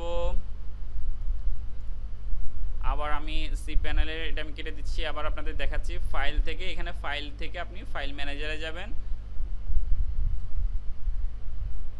যাওয়ার পরে এই যে পাবলিক HTML ক্লিক করবেন। পাবলিক HTML আসার পরে যদি হিডেন থাকে আপনি সেটিংসে গিয়ে হিডেন শো হিডেন ফাইল দেখাবেন। দেন এই যে htaccess আপনি ক্লিক করেন, ক্লিক করে এডিটে যাবেন, আবার এখান থেকে এডিট দিবেন। আবার এখানে অ্যান্ড ওয়ার্ডপ্রেস খুঁজবেন, এর নিচে একটা এন্টার দিবেন। এন্টার দিয়ে আপনি কোডটা পেস্ট করবেন। এটা হচ্ছে জিজিপ কোড। দেন এখান থেকে সেভ চেঞ্জেসটা দিয়ে দিবেন। ওকে, সাকসেস এরকম একটা ব্যাপার দেখাবে। হ্যাঁ, আচ্ছা, ওকে, দেন হচ্ছে আমাদের স্লাইডে কি ছিল?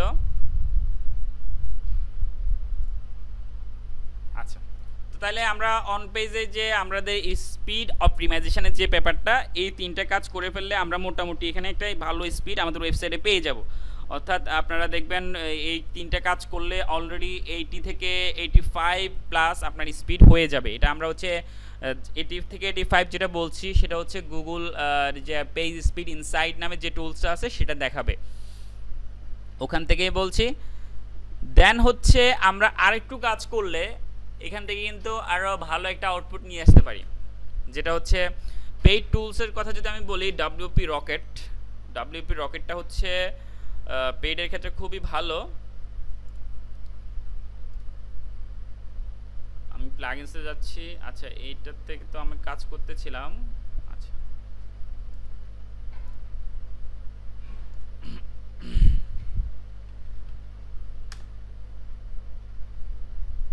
আচ্ছা আমি প্লাগইনসে যাচ্ছি, অ্যাড নিউতে যাচ্ছি।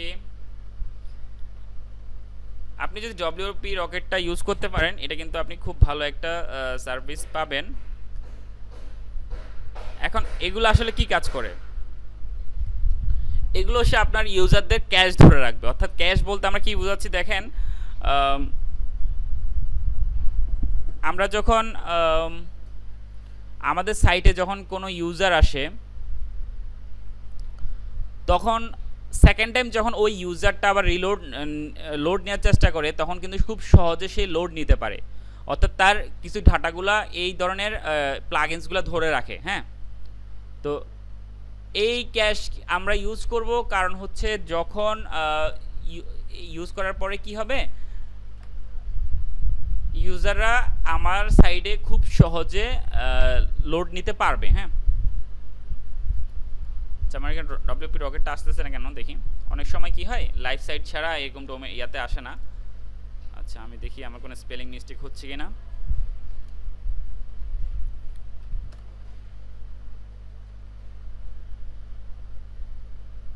না, ওকে, ঠিকই তো আছে।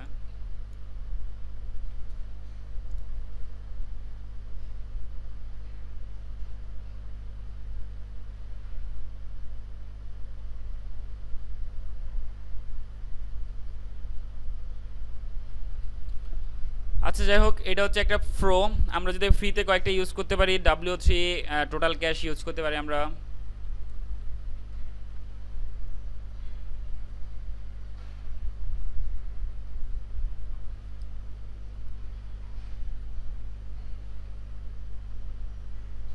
এই যে W3 টোটাল ক্যাশটা আপনারা ইনস্টল করে অ্যাক্টিভ করে নেবেন আপনাদের সাইটে, তাহলে আপনার ইউজাররা কিন্তু যখনই আসবে তাদের ক্যাশগুলো তাদের ব্রাউজারে ধরে রাখবে।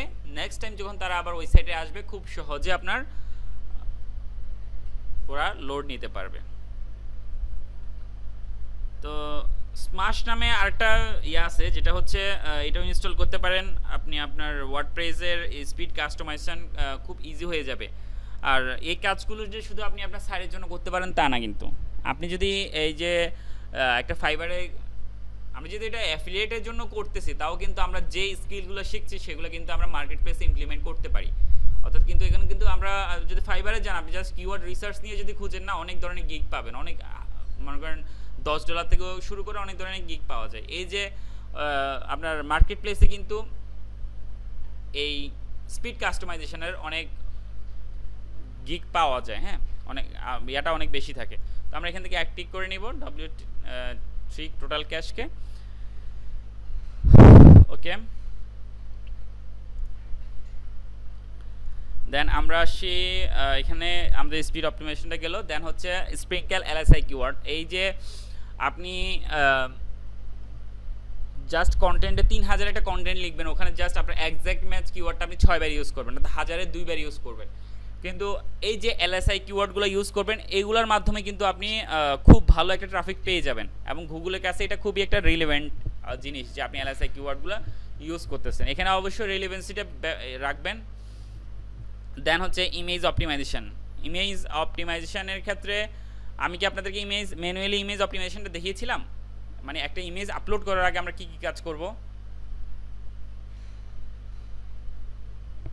রিলেভেন্স ওয়ার্ড ইউজ করার ক্ষেত্রে কি কোনো এরকম পরিসংখ্যান আছে, হাজারে এতবার বা কিছু? না, কোনো পরিসংখ্যান নেই।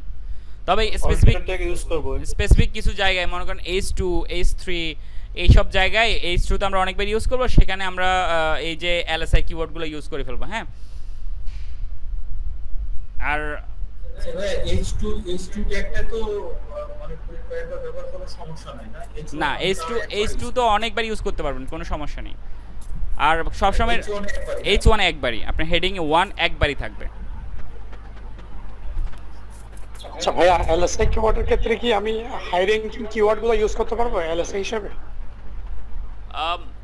এখানে আপনার কিওয়ার্ডের সাথে রিলেভেন্ট ইউজ করতে হবে, বুঝতে পেরেছেন? না ডেফিনেটলি সেটাই, হ্যাঁ অবশ্যই সেটা, কিন্তু আমার কিওয়ার্ডের ভলিউম হচ্ছে 25।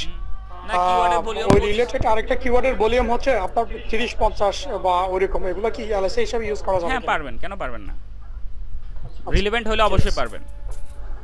জি, আমি তো বললাম যে কপি মেশিনের সাথে আপনি ব্লেন্ডার ইউজ করতে পারবেন না, কপি মেশিনের সাথে ওই ধরনের কিওয়ার্ডগুলো আপনি ইউজ করেন, কোনো সমস্যা নেই, বুঝতে পেরেছেন? আচ্ছা, ইমেজ অপটিমাইজেশনটা কি দেখিয়েছিলাম আপনাদেরকে?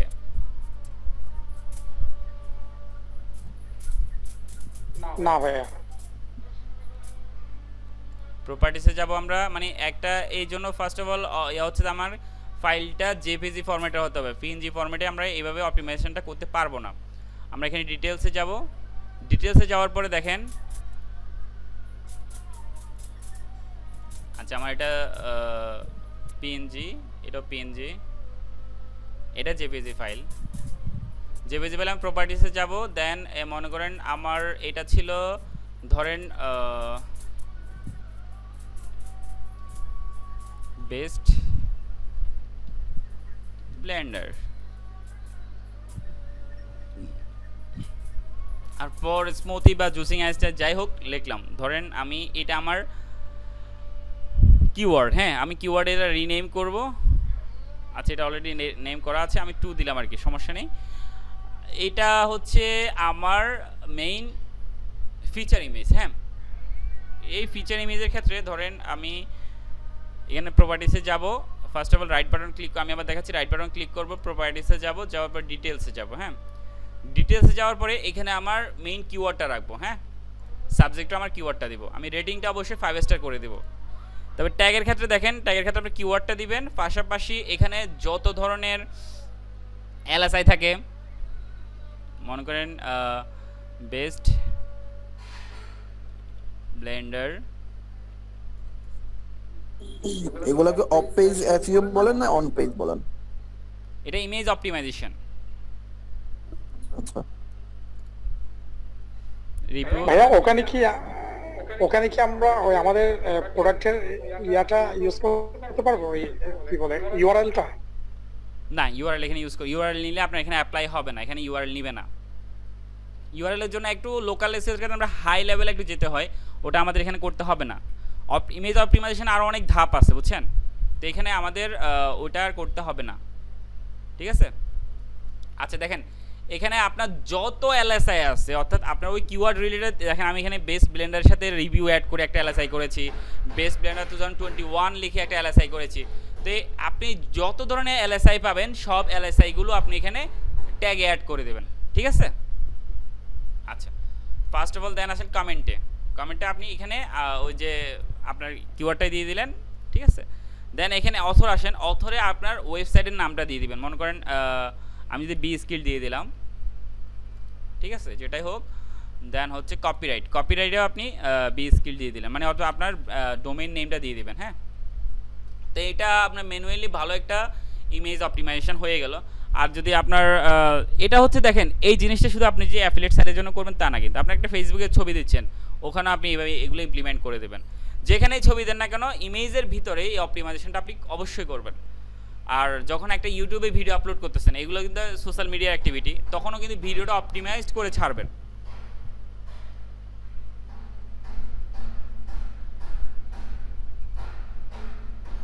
আসলে আপনার মানে আমার এখান থেকে নয়েজ পাচ্ছেন, আমার ওই যে লিফটের কাজ চলতেছে তো বাইরে, এই জন্য একটু নয়েজ আসতেছে, এই জন্য আমি আসলে সরি। আচ্ছা, তো ফার্স্ট অফ অল আমরা ওই ম্যানুয়ালি অপটিমাইজেশনটা করে ফেলবো, দেন হচ্ছে আমরা অবশ্যই অল্ট্রাটেক্স ইউজ করবো এবং অল্ট্রাটেক্স আমার কিওয়ার্ডটা রাখবো। এই দুইটা ব্যাপার ইমেজের ক্ষেত্রে অলওয়েজ মাথায় রাখবেন।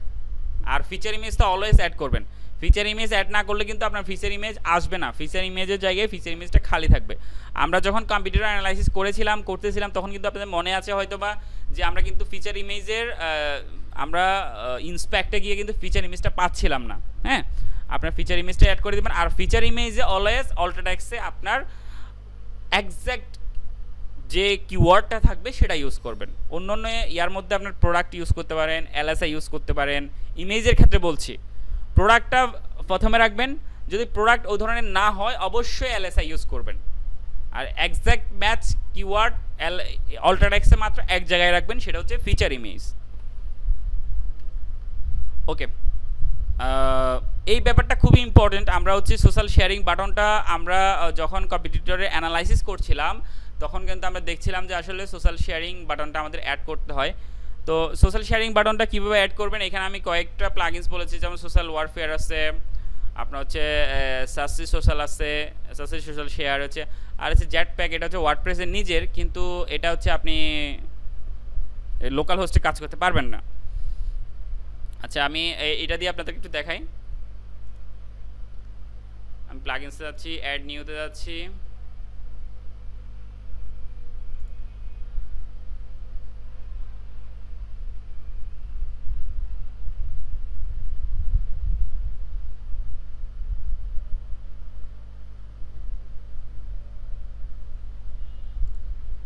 ইনস্টল দিচ্ছি। ইনস্টল দেওয়ার পর অবশ্যই অ্যাক্টিভ করে নেবেন। এটা কিন্তু ভালো একটা ইনস্টলেটর আছে এখানে।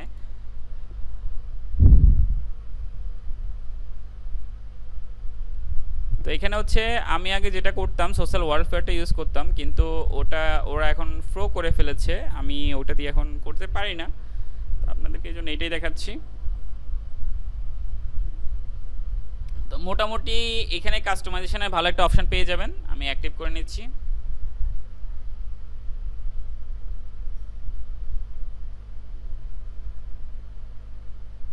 আচ্ছা,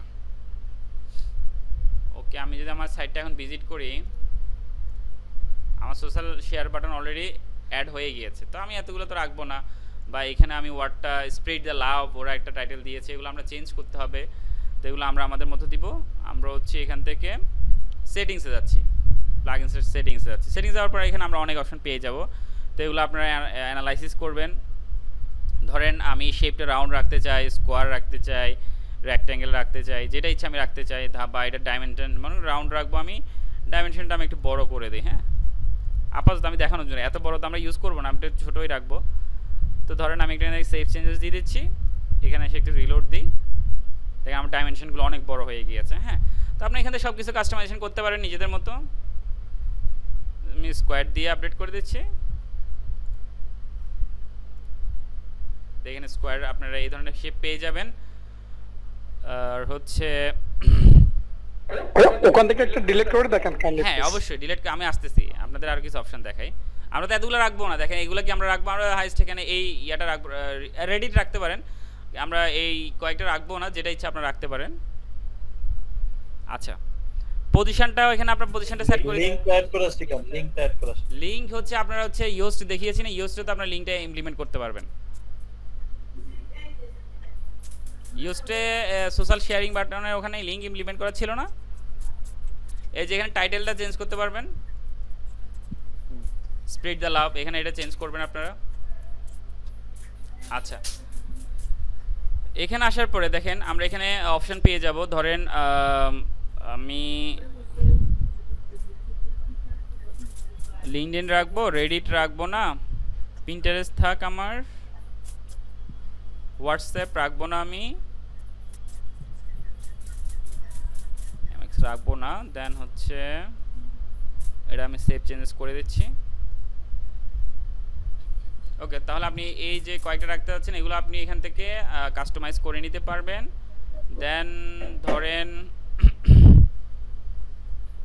আমি এটা কোথায় ইউজ করবো, এটা হেডারে ইউজ করতে পারি, লেফটে ইউজ করতে পারি, রাইটে ইউজ করতে পারি, তাই না, বা আমি ফুটারে ইউজ করতে পারি।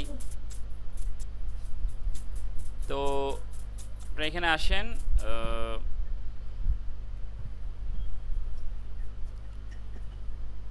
এখানে দেখেন আপনি হরিজন্টালে লেফট সেন্টার বা রাইট, আমি রাইট দিলাম, টপ দিলাম না, আমি বটম দিলাম। হ্যাঁ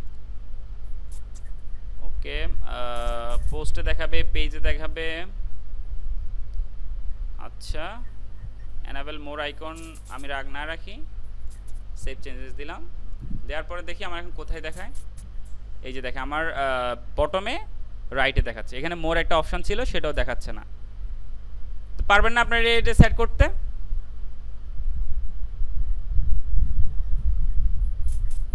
আশা করি পারবেন, এটা তেমন কোনো বিষয় না। আপনার প্লাগইনসের মাধ্যমে আমরা ওয়ার্ডপ্রেসে সব কিছুই অ্যাড করতে পারি। হ্যাঁ আচ্ছা ওকে, এখন হচ্ছে আপনারা যখন পোস্ট করবেন চেষ্টা করবেন, এটা তো আপনার কন্টেন্ট রাইটিং ক্লাসেও দেখেছেন যে আপনারা একটা ইউজারকে অ্যানালাইসিস করে, এটা কিন্তু আমরা আমাদের টুলসে অনেক সহজ করে দেয় যে আসলে আমরা কন্টেন্ট লেন্থটা কেমন রাখবো। ঠিক আছে, তো আমরা ইউজারদেরকে বা আমাদের কম্পিটিটরদেরকে অ্যানালাইসিস করব যে কম্পিটিটর আমার কত ধরেন আমরা তো 5টা কম্পিটিটর দেখব, যে যদি আমরা ম্যানুয়ালি করি, দেখেন আমরা যখন কন্টেন্ট লিখবো, আমি এটা বারবার বলছি, আমরা ম্যান এবং এআই এর একটা কম্বিনেশন তৈরি করব। আমরা মানুষ হিসাবে আমরা কখনো 1000 কম্পিটিটরকে অ্যানালাইসিস করা আমাদের পক্ষে সম্ভব না, বা তারা কোন এলএসআই কিওয়ার্ডগুলোতে র্যাঙ্কে আছে, কত ইউজার নিয়ে আসছে, সেটা আমরা কখনোই যতই এক্সপার্ট হন না কেন আপনি বের করতে পারবেন না, আপনার লিমিটেশন থাকবে এই জায়গায়। আচ্ছা আপনারা একটু মিউট করবেন, একটা নয়েজ আসতেছে, যখন কোয়েশ্চেন করবেন অন করবেন, সমস্যা নেই। আচ্ছা, তো ব্যাপারটা হলো আমরা একটা কম্বিনেশন তৈরি করতে হবে ম্যান এবং এআই এর। হ্যাঁ, তো ওইটার মাধ্যমে আমরা কন্টেন্ট অপটিমাইজ করবো। দেখেন আমরা কখনো এআই টুলসের হেল্প নেওয়ার চেষ্টা করব না, আমরা এআই কখন ইউটিলাইজ করতেছি আমরা কন্টেন্ট অপটিমাইজ করার জন্য। এআই যার টুলস দিয়ে আমরা যারা এখন লিখতেছি তারা কিন্তু একটা র্যাঙ্ক ফল্ট করতেছে, আপনি অ্যাজ অ্যান এক্সপার্ট হিসেবে কিন্তু কন্টেন্টটা লিখতে হবে। ওকে, তাহলে আমি যেটা বলছিলাম, আমরা ফার্স্ট কন্টেন্ট যদি ছোট হয় এক্ষেত্রে র্যাঙ্কিং এ কোনো প্রবলেম হয়? হ্যাঁ অবশ্যই, আপনি ইউজারকে তো সম্পূর্ণ একটা তথ্য দিতে পারতেছেন না। এই তো গুগল আপনাকে দেখবে যে আপনি যখন লেন্থটা কন্টেন্টের বড় করতেছেন, আপনার কি হচ্ছে, ইউজারকে কি আপনি ভালো আর তথ্য দিতে পারতেছেন না? আপনি স্টেপ বাই স্টেপ সবগুলো গাইডকে ইউজারকে কি একদম স্পেসিফিকলি প্রোভাইড করতে পারতেছেন? তো এই যে গুগলের কাছে কিন্তু এটাই পছন্দ, আপনি রিলেভেন্ট থাকবেন, ইউজারকে তথ্য দিবেন। আপনি তথ্য দেওয়ার জন্য দরকার হলে ইউজারকে আউটবাউন্ড লিঙ্ক দিলেন, আপনি এই জায়গায় উইকিপিডিয়া ভালো একটা কন্টেন্ট আছে সেটা আপনি ইউজারদের সাথে শেয়ার করলেন। তো এই ব্যাপারগুলো, বা কোনো জার্নালে ভালো তথ্য আছে আপনি ইউজারকে ওই লিঙ্কটা শেয়ার করলেন। তো এই যে ব্যাপারগুলো কিন্তু আপনি ইউজারদেরকে দিতে পারতেছেন, ইউজাররা কিন্তু এটাই চায়। ওকে, দেন হচ্ছে আচ্ছা ভাইয়া, আমরা বল, আমরা যে প্লাগইনস গুলো ইনস্টল করব এখন সেগুলো যেন আমাদের স্পিড অপটিমাইজেশনে কোনো মানে বিরূপ প্রক্রিয়া দেখাইতে না পারে আর কি, সেজন্য কোনো সফটওয়্যার আছে কিনা একটু কাইন্ডলি। আপনি এখানে যে প্লাগইনসগুলো ইউজ করতে হবে সেগুলো তো আপনি প্লাগইনস ইউজ করতেই হবে, তাই না? আপনার তবে চেষ্টা করবেন এখানে অযথা প্লাগইনসগুলো যাতে আপনি না রাখেন। আর আপনি ওই অপটিমাইজেশন নিয়ে কি করবেন, আপনার মেইন দরকার হচ্ছে তো আপনার কাজগুলো বা পারফেক্টলি হচ্ছে কিনা সেটা দেখার, তাই না? আপনি এখানে অযথা কোনো প্লাগইনস ইনস্টল দিবেন না, এটা হচ্ছে মেইন কথা। আচ্ছা ওকে, দেন আসেন আপনি আপনার ডুয়াল টাইম, যেটা আমি বোঝাচ্ছি যে মনে করেন আপনার ওয়েবসাইটে একটা ইউজার আসলো, তার হচ্ছে মেইন যে কনসার্নের ব্যাপারটা সেটা হচ্ছে সে কতটুকু টাইম সে এখানে স্পেন্ড করতেছে। হ্যাঁ,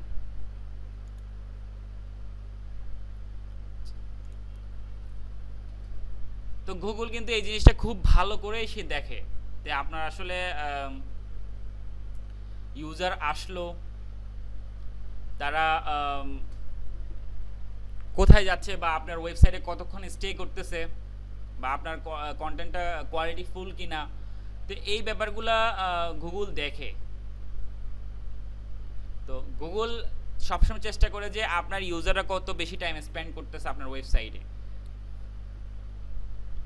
আর হচ্ছে এই জন্য আপনাকে যেটা বললাম, আপনার কন্টেন্টের লেন্থ বাড়াইতে হবে, দেন হচ্ছে আপনার এখানে কিছু ইনফোগ্রাফিক অ্যাড করতে হবে, ভিডিও অ্যাড করতে হবে, অর্থাৎ ইন্টারেস্টিং। দেখেন একজন ইউজার যদি পড়া শুরু করে, সে যদি আপনার কন্টেন্টে ইন্টারেস্ট পায়, তাহলে তার ডিউয়াল টাইমটা কিন্তু এমনিই বেড়ে যাচ্ছে। হ্যাঁ, আর এখানে আরেকটা ব্যাপার চলে আসে, বাউন্স রেট। দেখেন আপনার ওয়েবসাইটে মনে করেন 10টা পেজ আছে, সে একটা পেজে 1 সেকেন্ড থেকে আরেকটা পেজে চলে যাচ্ছে, এবার থেকে আরেকটা পেজে চলে যাচ্ছে, এভাবে কিন্তু সে বাউন্স হচ্ছে। হ্যাঁ, তো এই যে বাউন্স রেটটা কিন্তু একটা ইফেক্ট ফেলে। আমাদের এমনি বাউন্স রেট মোটামুটি 60-70-র উপরে থাকে, কিন্তু আপনি কখনো 70-র উপরে বাউন্স রেট কিন্তু আপনার সাইটের জন্য ভালো না। ঠিক আছে, বাউন্স রেট থাকবে, এটা একটা ওয়েবসাইটে স্বাভাবিক। তো মেইনলি আমাদের অন প্লেসের ক্লাস এই পর্যন্তই ছিল। তো আপনারা মোটামুটি সব কিছু বুঝতে পেরেছেন আশা করি অন পেজের ক্ষেত্রে। তো আপনাদের আজকে ক্লাস নিয়ে কোনো কোশ্চেন থাকলে বলতে পারেন। আচ্ছা ভাইয়া, স্পিড অপটিমাইজেশনের জন্য ফার্স্ট টাইম আপনি যে কোডিংগুলো দেখিয়েছেন, জাস্ট ওগুলা কি অ্যাপ্লাই করলে হবে নাকি মানে কোনো অ্যাপস যেটা লাস্টে ইনস্টল করলেন ওইটাও করলে ভালো হবে, নাকি ওই আগে কোডিংগুলো ইউজ করলে বেটার হবে, একটু জানতে চাচ্ছি। আচ্ছা, আমি যে প্লাগইনসগুলোর কথা বলেছি সেগুলো হচ্ছে মেইনলি হচ্ছে ক্যাশ, আপনার ইউজারদের ক্যাশ ধরে রাখবে, অর্থাৎ ডব্লিউটি ক্যাশ, টোটাল ক্যাশ যেটা আমি দেখিয়েছি, তেমন হচ্ছে ডব্লিউপি রকেট। এগুলো আসলে আপনার ইউজারদের ওয়েবসাইটে যখন ক্যাশটা ধরে রাখবে, তাদের খুব দ্রুত লোড নিতে সাহায্য করবে। আর একটা ব্যাপার হলো তাদের মনে করেন আপনার ওয়েবসাইটও লোডিং হওয়ার জন্য ফার্স্ট টাইম কিছু ফাইলগুলো যদি অনেক বেশি হয়ে থাকে, আপনার সাইট কম্প্রেসড করতে হবে। তো আমি ফার্স্ট অফ অল সি প্যানেলে গিয়ে কি করলাম, আমার সবগুলো কন্টেন্টকে আমি কম্প্রেসড করলাম, তাই না? বুঝতে পেরেছেন? জি। আচ্ছা, দেন হচ্ছে আমি যে কোডগুলো ইউজ করলাম মেইনলি সেটা হচ্ছে আমার ওয়েবসাইটটা যাতে সবকিছু অপটিমাইজ থাকে এবং খুব দ্রুত যাতে লোড নিতে পারে।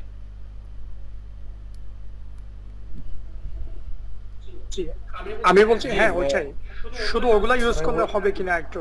হ্যাঁ হবে, শুধু ওগুলা কেন ইউজ করবেন আপনি? কোডগুলো আমাদের প্রোভাইড করবেন। হ্যাঁ প্রোভাইড করে দেবেন। জি জি, কোডগুলো প্রোভাইড করে দেব আমি। আপনাদের যে ফোল্ডার সাইট স্পিডের জন্য ওই কোডগুলো ইউজ করলে হবে কিনা, জাস্ট ওইটাই। আপনি কোডগুলো ইউজ করলে দেখবেন যে আপনার 70 থেকে 80% স্পিড হয়ে গেছে, কিন্তু এর থেকে যদি আপনি 90 তে চলে যেতে চান, ঠিক আছে, তখন কিন্তু আপনার এই প্লাগইনসগুলো ইউজ করাটা কিন্তু খুব ইম্পর্টেন্ট। হ্যাঁ আচ্ছা ভাই। আচ্ছা, দেখেন কন্টেন্ট ইজ অলওয়েজ কিং, এটা কিন্তু বলার অপেক্ষা রাখে না। এটা কন্টেন্ট হোক, আপনার টেক্সট কন্টেন্ট হোক, এটা ইনফোগ্রাফিক হোক, ভিডিও হোক, ঠিক আছে? জি। আচ্ছা ভাইয়া, একটু কাইন্ডলি সি প্যানেলে গিয়ে আমাদের ডোমেইন অথবা হোস্টিং এর এক্সপায়ারি ডেটটা কিভাবে দেখবো, একটু কাইন্ডলি যদি দেখাতেন। এক্সপায়ারি ডেটটা আমি মাথায় রাখি যে আসলে আমার এটা কবে এক্সপায়ার হয়ে যাবে, আমি কখনো চেকও করি নাই। দেখি এখানে খুঁজলে পাওয়া যাবে।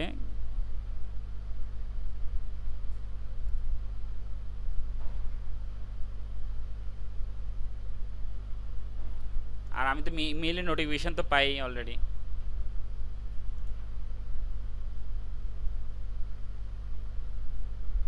আচ্ছা, আপনাদের কোনো কোশ্চেন থাকলে বলেন।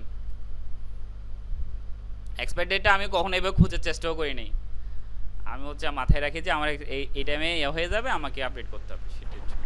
আচ্ছা, আমরা যদি ডোমেইন নেমটা আমাদের নামে করতে চাই, সেই ক্ষেত্রে পরবর্তীতে কোনো প্রবলেম হবে? খুব ভালো হবে এটা, আপনি আপনার ওই নামে আপনি যে কোনো করতে পারেন। এটা হচ্ছে পার্সোনাল ব্র্যান্ডিং। তখন হচ্ছে আপনাকে অ্যাজ এন স্পেশালিস্ট হিসেবে মনে করেন আপনি যে কপি মেকার লিখতেছেন, অ্যাজ এ স্পেশালিস্ট হিসেবে আপনি কপি মেকার স্পেশালিস্ট। হ্যাঁ, তখন হচ্ছে মানে আপনি নিজেই তখন একটা ব্র্যান্ড, আপনি ব্র্যান্ড হিসাবে আপনি এটাকে গুগল এখন বর্তমানে অনেক বেশি গুরুত্ব দিচ্ছে। আমি যেটা জানতে যাচ্ছিলাম, প্রবলেম বলতে ধরেন আমি পরবর্তীতে কোনো একটা সময় যদি জি বলেন, পরবর্তীতে কোনো একটা সময় যদি সাইটটা সেল করে দিতে চাই, সেই ক্ষেত্রে কি কোনো প্রবলেম হবে? সেক্ষেত্রে তো একটা প্রবলেম হবে। আপনি সাইট সেল করবেন নিজের নামে কিনে, এটা কেমন হয়ে যায় না? ওই জন্য যদি সেলের কোনো চিন্তা থাকে তাহলে ওটা করা যাবে না, ওটা আপনি আপনার কেন সেল করবেন? আপনার যদি একটা ভালো ব্র্যান্ড হয়, এটা তো মনে করি, আমি মনে করি আপনার আজীবন রাখা উচিত যদি আপনি ওই পর্যায়ে চলে যান আর কি। হ্যাঁ, আচ্ছা ভাই, অ্যাফিলিয়েটের ডোমেইন সিলেকশনের ক্ষেত্রে কি বিষয়টা মাথায় রাখতে পারি? আচ্ছা, অ্যাফিলিয়েটেড ডোমেইন সিলেকশনের ক্ষেত্রে কখনো অ্যামাজন নামটা রাখবেন না। মানে আপনি যদি অ্যামাজন নামটা রেখে মনে করেন amazonblender.com লিখে যদি আপনি ডোমেইন নেন, কখনো ওটা আপনি অ্যাফিলিয়েশন অ্যাক্সেস পাবেন না অ্যামাজন থেকে মিনিমাম। হ্যাঁ, দেন হচ্ছে অর্থাৎ এই ধরনের ওয়ার্ডগুলো রাখবেন না। পাশাপাশি হচ্ছে আমরা তো আপনাকে নিশ সিলেকশন দেখিয়েছি, নিশের ক্ষেত্রে ব্রড নিশ, মাইক্রো নিশ। হ্যাঁ, এখন আপনি মাইক্রো নিশের ক্ষেত্রেও কিন্তু ইয়াটা করতে পারেন, ডোমেইন নেমটা সিলেক্ট করতে পারেন যে মাইক্রো নিশ হচ্ছে কি goodblender.com নিলেন। কিন্তু আসলে মাইক্রো নিশের ক্ষেত্রে একসময় কি হবে, আপনি ব্লেন্ডার নিয়ে কয়টা রিভিউ প্রোডাক্ট লিখবেন? 100টা লিখবেন। প্রতিটা প্রোডাক্ট প্রতিটাতে আপনি 60টা করে ব্লেন্ডার নিয়ে লিখলেন, তাহলে আপনার 700 ব্লেন্ডার চলে আসতেছে। আলটিমেটলি আপনার 100 প্রোডাক্ট 100 পেজের পরে কন্টেন্ট কিন্তু আপনি দিতে পারতেছেন না। সেক্ষেত্রে কি আমি ওটার ব্লেন্ডারটা যে ক্যাটাগরির আন্ডারে কিচেন, ইয়েস এটাকে ধরে হ্যাঁ, bestkitchen.com, kitchenreview.com, দেন হচ্ছে আচ্ছা ভাই, আরেকটা বললাম, আরেকটা হলো ধরেন ডোমেইনের এত একটা লেন্থ যে আমি খুব বেশি বড় নাম দিয়ে তো হ্যাঁ, 2টা ওয়ার্ডের মধ্যে রাখবেন, 2টা ওয়ার্ড বা হাইস্ট 3টা ওয়ার্ড। 3টা ওয়ার্ডের বাইরে কখনো যাবেন না। নাকি .com তাই নেওয়া লাগবে? .comটা তো কিং। আপনি চাইলে আপনার বিজনেসের জন্য নিতে পারেন, আপনার অর্গানাইজেশনের জন্য নিতে পারেন।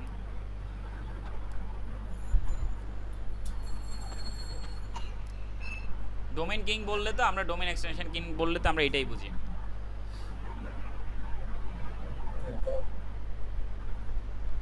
আর .com নেবেন সব সময়, অ্যাফিলিয়েট সাইট করার জন্য .com নেবেন, ঠিক আছে? এই হোস্টিং দেখে কখনো চাইলে ডোমেইনটা কি চেঞ্জ করা যায়? ডোমেইন চেঞ্জ করতে পারবেন আপনি। হোস্টিং এ আরেকটা অনেকগুলো ডোমেইন অ্যাড করতে পারবেন। আপনার আগের হোস্টিং এ আপনি মনে করেন এটা নিলেন না, আপনি আরেকটা ডোমেইন অ্যাড করলেন, সমস্যা কি? তখন আপনি আর হোস্টিংটা কিনে লাগতেছে না, শুধু ডোমেইন নেমটা কিনলেই হচ্ছে আপনার। এটাতে ছিল নাকি আপনি একটা hosting a different domain implement করবেন, তাই না? হ্যাঁ, মনে করেন সামহাও কিছুদিন পরে আমার মনে হলো আমার এই ডোমেইনটা পছন্দ হচ্ছে না, বা সামহাও আমার খারাপ লাগছে, আমি নতুন ডোমেইন এটাতে ইউজ করব। হ্যাঁ, করেন, পারবেন না কেন? তো ডোমেইনটাও আপনার কিনা, হোস্টিংটাও আপনার কিনা, আপনি ডোমেইন চেঞ্জ করবেন, এটা তো আপনার রাইট, তাই না? বুঝতে পারি।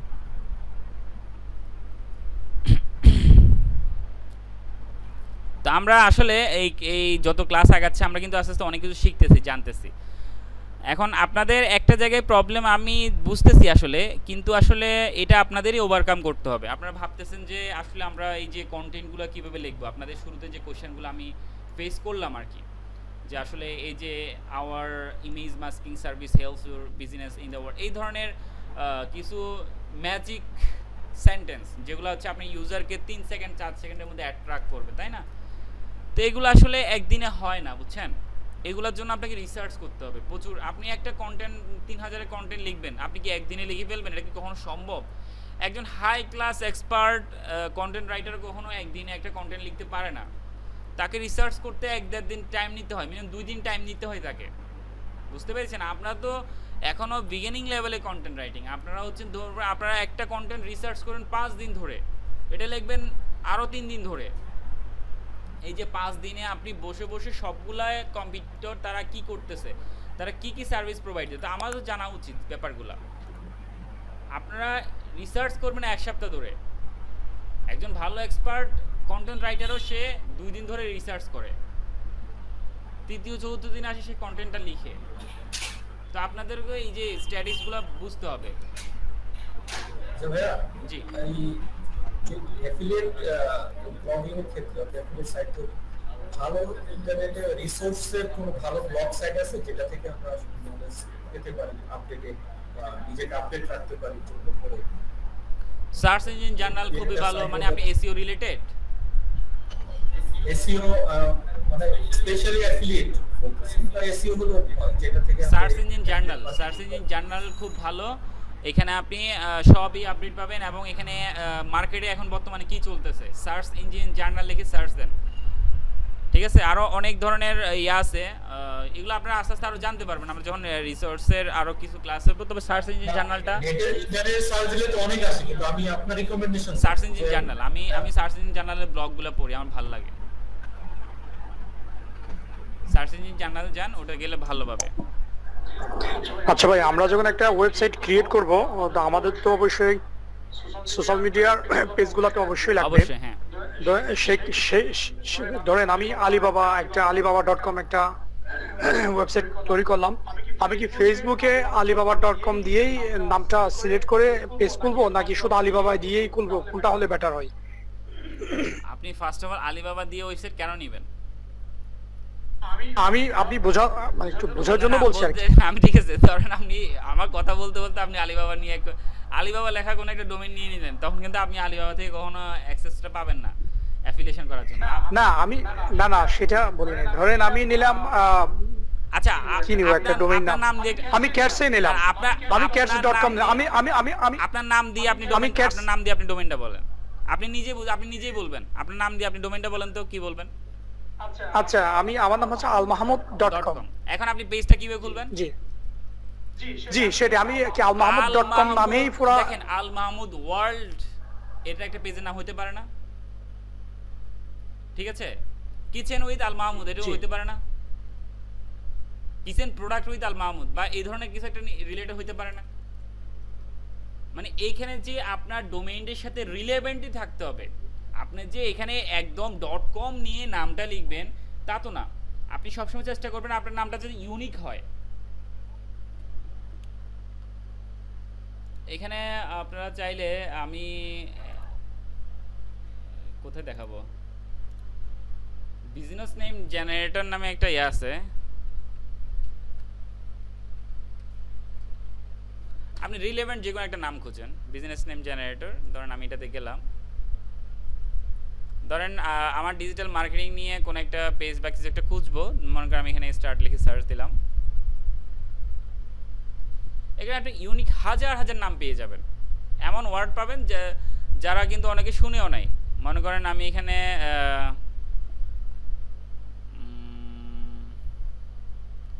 ভিস্তা মার্কেটিং, অনেক ভিস্তা জিনিসটা জানেই না, এখন শুনবে যে আসলে ভিস্তা জিনিসটা কি, এটা খোঁজার জন্য আমি পেজটাকে একটু ভিজিট করে আসি। এই যে কি এটা কি লিখছে ডিজিটামরা নাকি না, যেটা হোক, মানে ইউনিক কিছু নাম থাকে এখানে। হ্যাঁ, তো এরকম কিছু রিসার্চ করেন, আপনার রিলেভেন্সি থাকতে হবে। আপনি মনে করেন আপনি ব্লেন্ডার নিয়ে একটা ইয়া করলেন, অ্যাফিলিয়েট সাইট নিয়ে করলেন, সেখানে আপনার মনের মতো যে আপনি ঘুরতে যাচ্ছেন এরকম ছবি দিচ্ছেন বা এরকম, মানে রিলেভেন্ট রাখবেন। ওরকম ছবি দিবেন না যে আপনি ঘুরতে গেলেন বা আপনি সুখে দুঃখের স্ট্যাটাস দিচ্ছেন, ওই ধরনের যাতে না হয় আপনার ওই পেজ থেকে। হ্যাঁ, যাতে আপনার যেই ডোমেইনের যে কিওয়ার্ডটা আছে সেটা যেন এগুলো থাকে। তো আপনার কিওয়ার্ডটা লিখে আপনি এখানে সার্চ দেন না, তো এরাই কিন্তু আপনাকে একটা নাম জেনারেট করে দিচ্ছে। জাস্ট আমি বলছি যে ফেসবুক পেজ ক্রিয়েশনের ক্ষেত্রে আপনারা এগুলো আমাদের সোশ্যাল মিডিয়া মার্কেটিং স্ট্র্যাটেজি কোর্সটাতে পাবেন অলরেডি।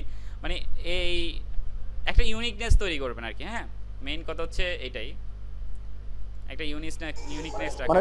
মানে ভাইয়া বিষয়টা যেটা হচ্ছে প্রোডাক্ট হতে পারে ভিন্ন কিন্তু নামটা হতে পারে যে কোনো, যেমন ডিজিটাল মিডিয়া ওয়ার্ল্ড বা শাহরিয়ার ডিজিটাল বা ডিজিটাল কিচেন। ইয়েস, বুঝতে পেরেছেন আপনি। হ্যাঁ, মানে যাতে আপনার ডিজিটাল কথাটা থাকে, আপনার ডিজিটালি যে আপনাকে প্রেজেন্ট করতেছেন, আপনার ডিজিটাল কথাটা যাতে আপনার সাথে থাকে।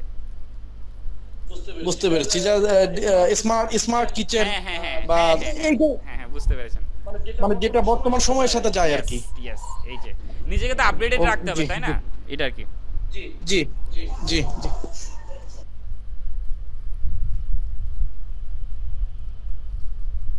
তো আমি আপনাদের শুরুতে বলেছিলাম আমাদের শুরুর ক্লাসগুলো খুবই ইম্পর্টেন্ট এবং ওগুলো একটু লেন্থি বড় হয়। আমাদের এই ক্লাসগুলো আগে তো ইনফরমেশনগুলো সব আপনার দেওয়া হয়ে গেছে, দেখবেন যে বারবার ওগুলাই কথা আসতেছে, কিওয়ার্ড রিসার্চ, কম্পিটিটর অ্যানালাইসিস, এই যে ওই জিনিসগুলো কিন্তু মুখ্য বিষয় আমাদের যখন আমরা কন্টেন্ট লিখব। আর কন্টেন্ট রাইটিং ব্যাপারটা কিন্তু খুবই একটা সেন্সিটিভ ব্যাপার, এটার জন্য কিন্তু হার্ডওয়ার্ক করতে হয়, সময় দিতে হয় নিজেকে। হ্যাঁ, আসলে সেটা আমি প্র্যাকটিক্যালি দেখেছি। আজকে আমি শুধু 2টা কিওয়ার্ড রিসার্চ করেছি আজকে 2 দিন ধরে। আজকে কমপ্লিট করলাম। হ্যাঁ, এই যে দেখতে খুবই কষ্টসাধ্য আসলে। কষ্ট না, সময় সাপেক্ষ এটা বলেন। জিনিসগুলো কিন্তু সহজ না, জি জি জি, জিনিসগুলো সহজ কিন্তু সময় সাপেক্ষ। আর এইটা নিয়ে আচ্ছা ভাই, আর জি আরেকটা জিনিস ছিল হচ্ছে আমরা কি অ্যামাজনটা কে টার্গেট করে কাজ করছি, ইউএস বেস মার্কেট, যেটা শুরুতে বলেছিলাম প্রথম দিককার ক্লাসে, ওইটা নাকি ইউএস এর কান্ট্রি বা ওই রিজনের জন্য, ইউএসএ, কানাডা বা ওই সাইডটার জন্য, ইউনাইটেড স্টেট হোক, ওইটাতে যে অনলাইন ভিত্তিক যে প্ল্যাটফর্ম গুলো আছে যেগুলা এই সেলস, প্রোডাক্ট সেলস এর কাজ করে, তাদেরকে সবাইকে নিয়ে কাজ করতে পারবেন? কেন পারবেন না? আপনি দেখেন আমাদের স্ট্র্যাটেজিটা কি দেখেন তো। আমরা কন্টেন্ট লিখবো, সেটা র‍্যাঙ্ক করাবো, সেটা অ্যামাজন হোক, সেটা আলিবাবা হোক, সেটা আলি এক্সপ্রেস হোক, যেটাই হোক না কেন, যদি প্রোডাক্টের মিল থাকে, আপনার এই প্রোডাক্ট যদি অ্যামাজনে আছে, আলিবাবাতে আছে, তো আপনি দুটোটা লিঙ্ক দেন না, সমস্যা কোথায়? ইউজার আলিবাবাতে অনেক প্রোডাক্টের দাম কম থাকে, অ্যামাজনে হাই থাকে, তো সে আলিবাবাতে গিয়ে কিনুক। এক্স্যাক্টলি। তার মানে বিষয়টা যে আমি যদি আমি যেটা আমার মতো করে বুঝছি, যে আমরা যে প্রোডাক্টটা দিচ্ছি ওটার আমরা যদি স্টাডি করে যতগুলো লিংক দিতে পারি, ওই মার্কেটটার জন্য সবগুলো লিংক দেওয়া যাবে, পসিবল? অবশ্যই। এরকম কি? হ্যাঁ, না আপনি আগে স্ট্র্যাটেজিটা বোঝার চেষ্টা করেন। আমরা কি স্ট্র্যাটেজি আগাচ্ছি? আমরা কিওয়ার্ড নিশ সিলেকশন করতেছি, কিওয়ার্ড রিসার্চ করতেছি, কম্পিউটার অ্যানালাইসিস করতেছি, আলটিমেটলি আমি গুগলে র‍্যাঙ্ক করতেছি। কেন? গুগল হচ্ছে 90% মার্কেট দখল করে আছে, সারা বিশ্বে সব মানুষ গুগলে এসে সার্চ করতেছে। এখন আমি যদি কন্টেন্টটাকে র‍্যাঙ্ক করাইতে পারি, তাহলে এখানে আমার অ্যামাজনের ইউজার আসুক, আলিবাবার ইউজার আসুক, যে ই কমার্স ওয়েবসাইটের ইউজার আসুক না কেন, তারা আমার কন্টেন্ট পাচ্ছে, আমার কন্টেন্টে সে ওই লিঙ্কে ক্লিক করে যাচ্ছে। আর সবাই অ্যামাজনকে বেশি ট্রাস্ট করে, আপনি অবশ্যই অ্যামাজনের লিঙ্কটা ইমপ্লিমেন্ট করবেন। এটা হচ্ছে ফার্স্ট একটা রিকমেন্ডেশন বলতে পারেন, কারণ এটা আমি বলার অপেক্ষা রাখেন, আপনি নিজেই জানেন অ্যামাজন কেন বেস্ট, তাই না? জি জি জি জি জি। এখন ভাই আরেকটা প্রশ্ন ছিল এটার সাথে। প্রশ্ন ছিল হচ্ছে গুগল ট্রেন্ডে আমরা প্রোডাক্টের নাম লিখে যখন সার্চ করে ট্রেন্ডটা দেখেছিলাম, যেমন ধর আজকেও আমি ট্রেন্ডটা স্টাডি করলাম, এক্ষেত্রে যখন দেখাচ্ছে যে ইউএসএ একটা প্রোডাক্ট, যেগুলো হোয়াটএভার ইট ইজ, ইউএসএ দেখাচ্ছে 100, কোস্টারিকা দেখাচ্ছে 90, কানাডা দেখাচ্ছে 70, এরকম। তো আমরা কি যেটা ইউনাইটেড স্টেটের বেশি আছে, এই প্রোডাক্টগুলো কি নিতে পারি? আমার এটা পার্সোনাল স্টাডি ছিল আজকে সারাদিন। আপনি এটা একটা রিসার্চ, কিন্তু আপনি যে কাজটা করেছেন না, এটাও কিন্তু একটা রিসার্চ, যে আমি একটা প্রোডাক্ট নিশ, আপনি তো নিশ নিয়ে করেছেন না, কিওয়ার্ড নিয়ে করেছেন? নিশ নিয়ে করেছেন। আমি নিশ নিয়ে করেছি। তাহলে আপনি এখন ফার্স্ট একটা নিশ রিসার্চ করলেন, যে আমি ইউএসএ তে আমার মার্কেট টার্গেট করব, ইউএসএ যে ট্রেন্ডে 100 আছে, আমি শুধু ওই নিশগুলো নিয়ে কাজ করব।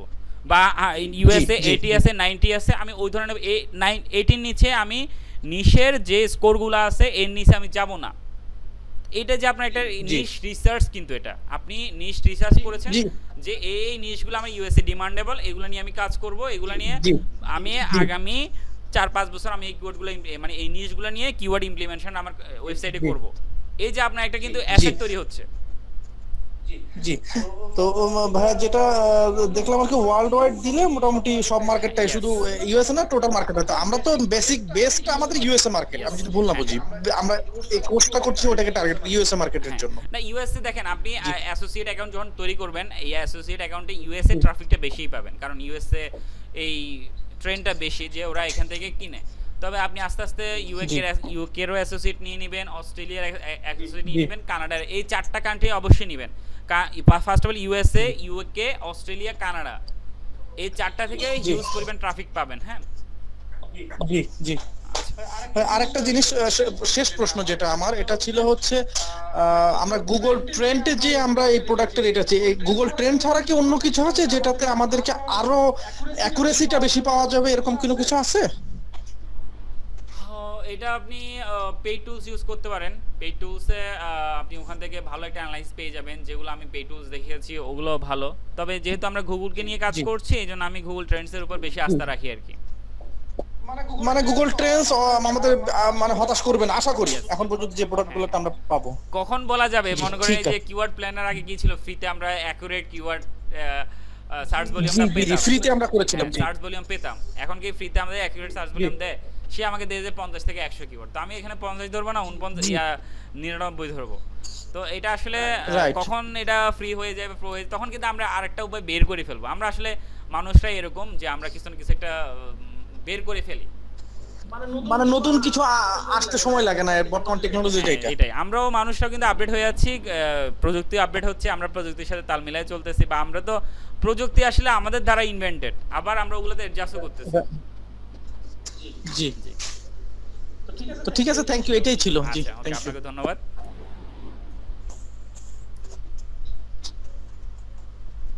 তো আপনাদের আর কোনো কোশ্চেন না থাকলে আজকে ক্লাস শেষ করে দেব নাকি? আর আপনারা শুনেন, আপনারা আমাদের 1-to-1 সাপোর্টের ব্যাপারে আপনারা কোনো হেজিটেট করবেন না। আপনার যে কোনো প্রবলেমে যে কোনো সরাসরি আমাদের সাথে কথা বলতে পারবেন, যে কোনো ইনস্ট্রাক্টরের সাথে। মনে করেন এই যে শুরুতে আপনারা কয়েকজন স্যার বললেন যে আপনার কন্টেন্ট রাইটিং নিয়ে প্রবলেম হয়েছেন, বা এই যে সরাসরি বলবেন যে আমি ম্যাডামের সাথে কথা বলবো, যে আমার এই জায়গায় প্রবলেম হচ্ছে, আপনারা সরাসরি কথা বলতে পারবেন, সমস্যা নেই তো, ঠিক আছে? এই সাপোর্টটা আপনাদের জন্য অলওয়েজ ওপেন থাকবে। এটা কিসের মাধ্যমে কথা বলবো? কন্টাক্ট নাম্বার বা ইমেল এই জাতীয় কিছু? আপনারা তো আমাকে হতাশ করলেন। আপনি কি 11 নম্বর বেস না? জি 11 নম্বর বেস। 11 নম্বর বেসে আপনার কভারটা কখন খেয়াল করেছেন? জাস্ট কল দিস নাম্বার, ঠিক আছে? আপনি এই নাম্বারে কল করবেন, দরকার হলে যদি আপনাদের সাপোর্ট দরকার হয় আপনারা এনিডেক্স এর মাধ্যমে সাপোর্ট দিতে পারেন, যদি ওরকম কোনো প্রবলেম সিচুয়েশন পড়ে আর কি। হ্যাঁ, আর কথা বললে কিন্তু অনেকে ক্লিয়ার হয়ে যাবেন। হ্যাঁ, তো আপনারা একটু ভালো অ্যাক্টিভ থাকেন। আমাদের তো অনেকে ইনশাল্লাহ অলরেডি সেলস চলে আসতেছে, অনেকে জেনারেট করতেছে, তো আপনারা একটু অ্যাক্টিভ থাকেন, ভালো করে কাজ করেন, ইনশাল্লাহ আপনারাও পারবেন। হ্যাঁ,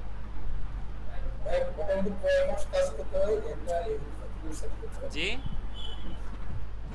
কতদিন একটা সাইটকে ইনকামের জন্য রেডি করা সময়টা কিরকম হয় মিনিমাম? আসলে আপনার কথা আমি ভালো করে বুঝতে পারছি না। বলতেছি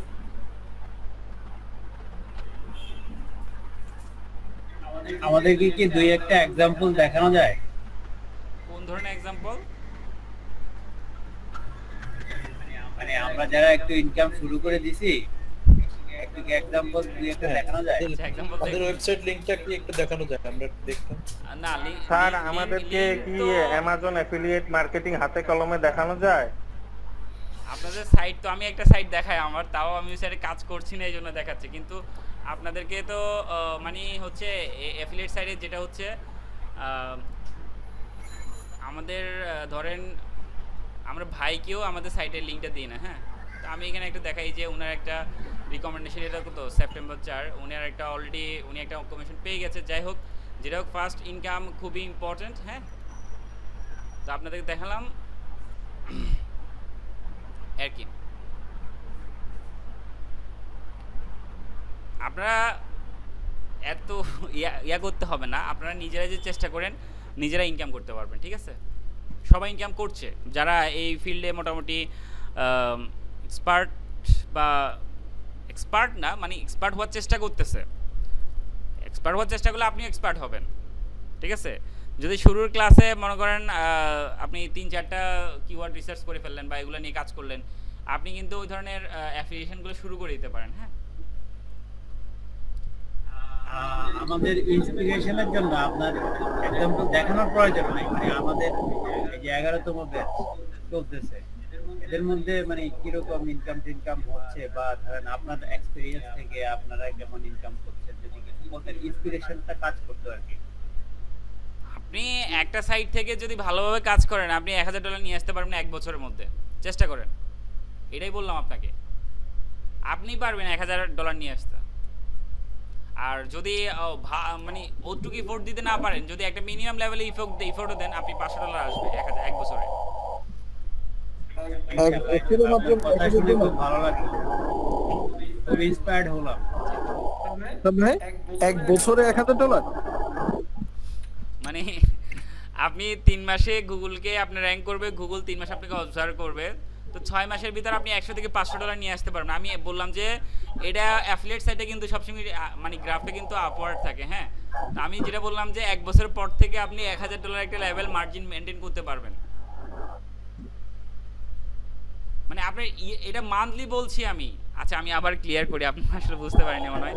মানে 1 বছর যদি আপনার সাইটটা দেন ভালো করে, আপনি যদি এসইও কিওয়ার্ডগুলো র‍্যাঙ্ক করে নিয়ে আসতে পারেন, দেন আপনি মান্থলি 1 বছর পর থেকে $1000 নিয়ে আসতে পারবেন। ও এটা বলেছিলেন যেটা ভুল বুঝেছি, সবাই এটা ক্লিয়ারলি 1000 বলেছিলেন। মান্থলি নিয়ে আসতে পারবেন। পেজটা 1 বছর সাকসেসফুলি রান করলে তাহলে নেক্সট ইয়ার থেকে 1 বছর পরে থেকে 13 মাস বা 14 মাস থেকে তখন $1000 একটা আপনি 3 মাস পর থেকে ইনকাম নিয়ে আসতে পারবেন। 3 মাস পর থেকে আপনি $100 নিয়ে আসতে পারবেন। আমি যেহেতু $1000 একটা মার্জিন বললাম, এইজন্য 1 বছর একটা টাইম নিয়ে বললাম।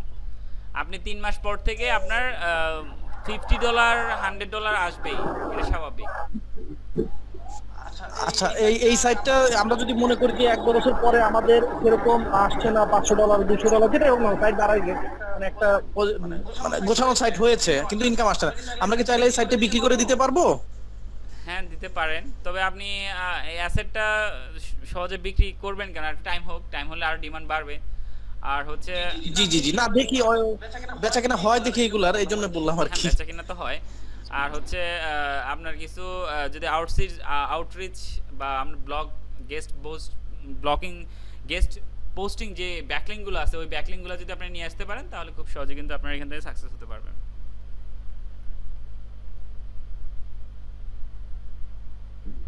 আচ্ছা ভাইয়া, আরেকটা বিষয় হচ্ছে আমি বেশ কয়েকটা সাইট দেখেছি একদম কপি করে আরেকজনের কন্টেন্ট গুলো বসাই দিছে। অনেকদিন যাবত আমি এটা অবজার্ভ করতেছি। কোলন বলে আর কি এটাকে, এটা উনি করে সরি কোলন বলে আমি বুঝি নাই। আচ্ছা বলেন। হ্যাঁ সাইডে মানে কোলন কপি করা আর কি। হ্যাঁ জি একদম হুবহু ওনার কন্টেন্ট গুলো কপি করে বসাই দিছে। এখন উনি র্যাঙ্কও করতেছে, উনি কিন্তু মানে পেজ 1 নাম্বার পেজে আছে উনি। আচ্ছা তো বিষয়টা উনি কি পেনাল্টি খাচ্ছে না কেন প্রতিদিন? মানে বিষয়টা বুঝলাম না আসলে। কয়দিন থাকবে? হাইস্ট 2 মাস থাকতে পারে।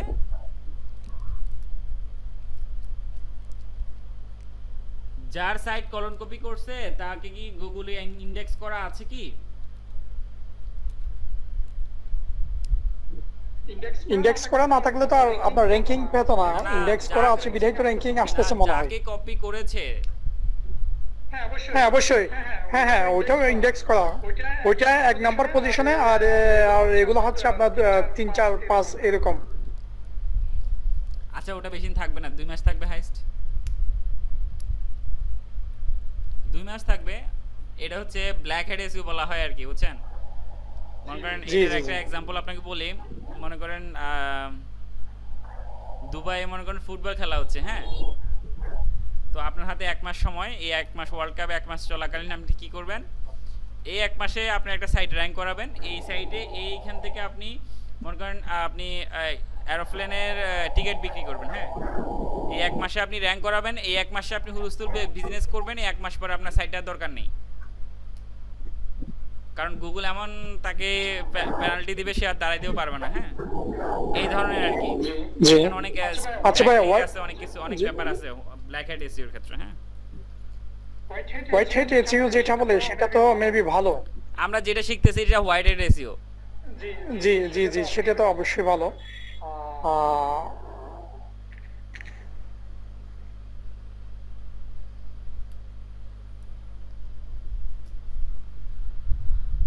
আচ্ছা আপনাদের আজকে ক্লাস নিয়ে তো আর তবে একটা কোশ্চেন করি। জি কোশ্চেন করেন। আমি অ্যামাজনে অ্যাফিলিয়েশন প্রোগ্রামে জয়েন করছিলাম। জয়েন করার পর আমি পেওনিয়ার অ্যাকাউন্ট অ্যাডজাস্ট করে দিয়েছিলাম। এখন ঘটনা হচ্ছে ওটাতে কি আমি কিভাবে ইনকাম করব, একটু প্রসেসিংটা একটু যদি বলতেন। Associate account? Yes, affiliate account. আচ্ছা আপনি কি অ্যাফিলিয়েশন করতে যাচ্ছেন? প্রোডাক্ট অ্যাফিলিয়েট করতে চাচ্ছি, ওদের প্রোডাক্ট। এখন আপনার কি কোনো ওয়েবসাইট আছে? আমার ওয়েবসাইট নেই, কিন্তু সেটা কিভাবে ক্রিয়েট করব? তো আমরা তো এই ক্লাসগুলো আসলে দেখাচ্ছি সবকিছু আপনার এই যে প্রোডাক্ট রিভিউ কিভাবে লিখবেন, দেন হচ্ছে কিভাবে ওয়েবসাইট ডিজাইন করবেন, দেন আমাদের নেক্সট ক্লাস হবে অ্যাসোসিয়েট অ্যাকাউন্ট যে আপনি মার্জ করবেন সেটার ক্লাস থাকবে। তো এই সবগুলো তো আসলে ওইটা নিয়ে হচ্ছে। তো আপনি ক্লাসগুলো কি আগে দেখেননি আমাদের? আগের ক্লাসগুলো দেখেছি, ফলো করেছি। আচ্ছা, তো ওগুলো বুঝেছেন? আপনার একটা প্রোডাক্টের নিশ থেকে শুরু করে কিওয়ার্ড রিসার্চ, দেন ওই কিওয়ার্ডের উপর কন্টেন্ট রাইটিং কীভাবে লিখবেন, দেন হচ্ছে ওই লিঙ্কে যে আমরা লিঙ্কটা দিব ওখানে অ্যাফিলিয়েট অ্যাসোসিয়েট অ্যাকাউন্টের লিঙ্কটা দিয়ে দিব আর কি। হ্যাঁ, তো ওখান থেকে যারা ক্লিক করে প্রোডাক্টটা কিনবে, আমরা একটা আমাদের ওই যে পেওনিয়ারে আমাদের একটা যে ইয়াটা থাকবে সেটা জমা হবে আর কি। বুঝতে পেরেছেন? ভাই আমি একটা প্রশ্ন করতে চাচ্ছি। বুঝতে পারছি। জি বলেন। তো ভাই অ্যামাজনের অ্যাসোসিয়েট অ্যাকাউন্ট কি মানে একের অধিক সমস্যা আছে? না, করতে পারেন, সমস্যা নেই। আপনি তো এমনিও করবেন যে ইউকে এর জন্য করবেন, ইউএস এর জন্য করবেন আপনার ওই লিংকের মধ্যে, তাই না? না, আমি তো বলি আমার একটা অ্যাকাউন্ট আছে, আমি একটা আমাদের এফবি এর একটা অ্যাকাউন্ট করা আছে। আচ্ছা, জি। Australia marketplace. আচ্ছা, ফুলফিলমেন্ট করে অ্যামাজন। আচ্ছা, এখন ওইটা আমি আমার পাসপোর্ট দিয়ে ভেরিফাই করে নিছি, এটা বেশি দিন হয়নি। এখন যদি আমি ওই অ্যাকাউন্ট থেকে কি আমি অ্যাসোসিয়েট অ্যাকাউন্ট করতে পারবো না? আমি হ্যাঁ পারবেন, অ্যাসোসিয়েট অ্যাকাউন্ট করতে পারবেন। তাহলে কি আমার নতুন করে তো আর অ্যাকাউন্টের দরকার আছে? না, দরকার নেই। নাকি না।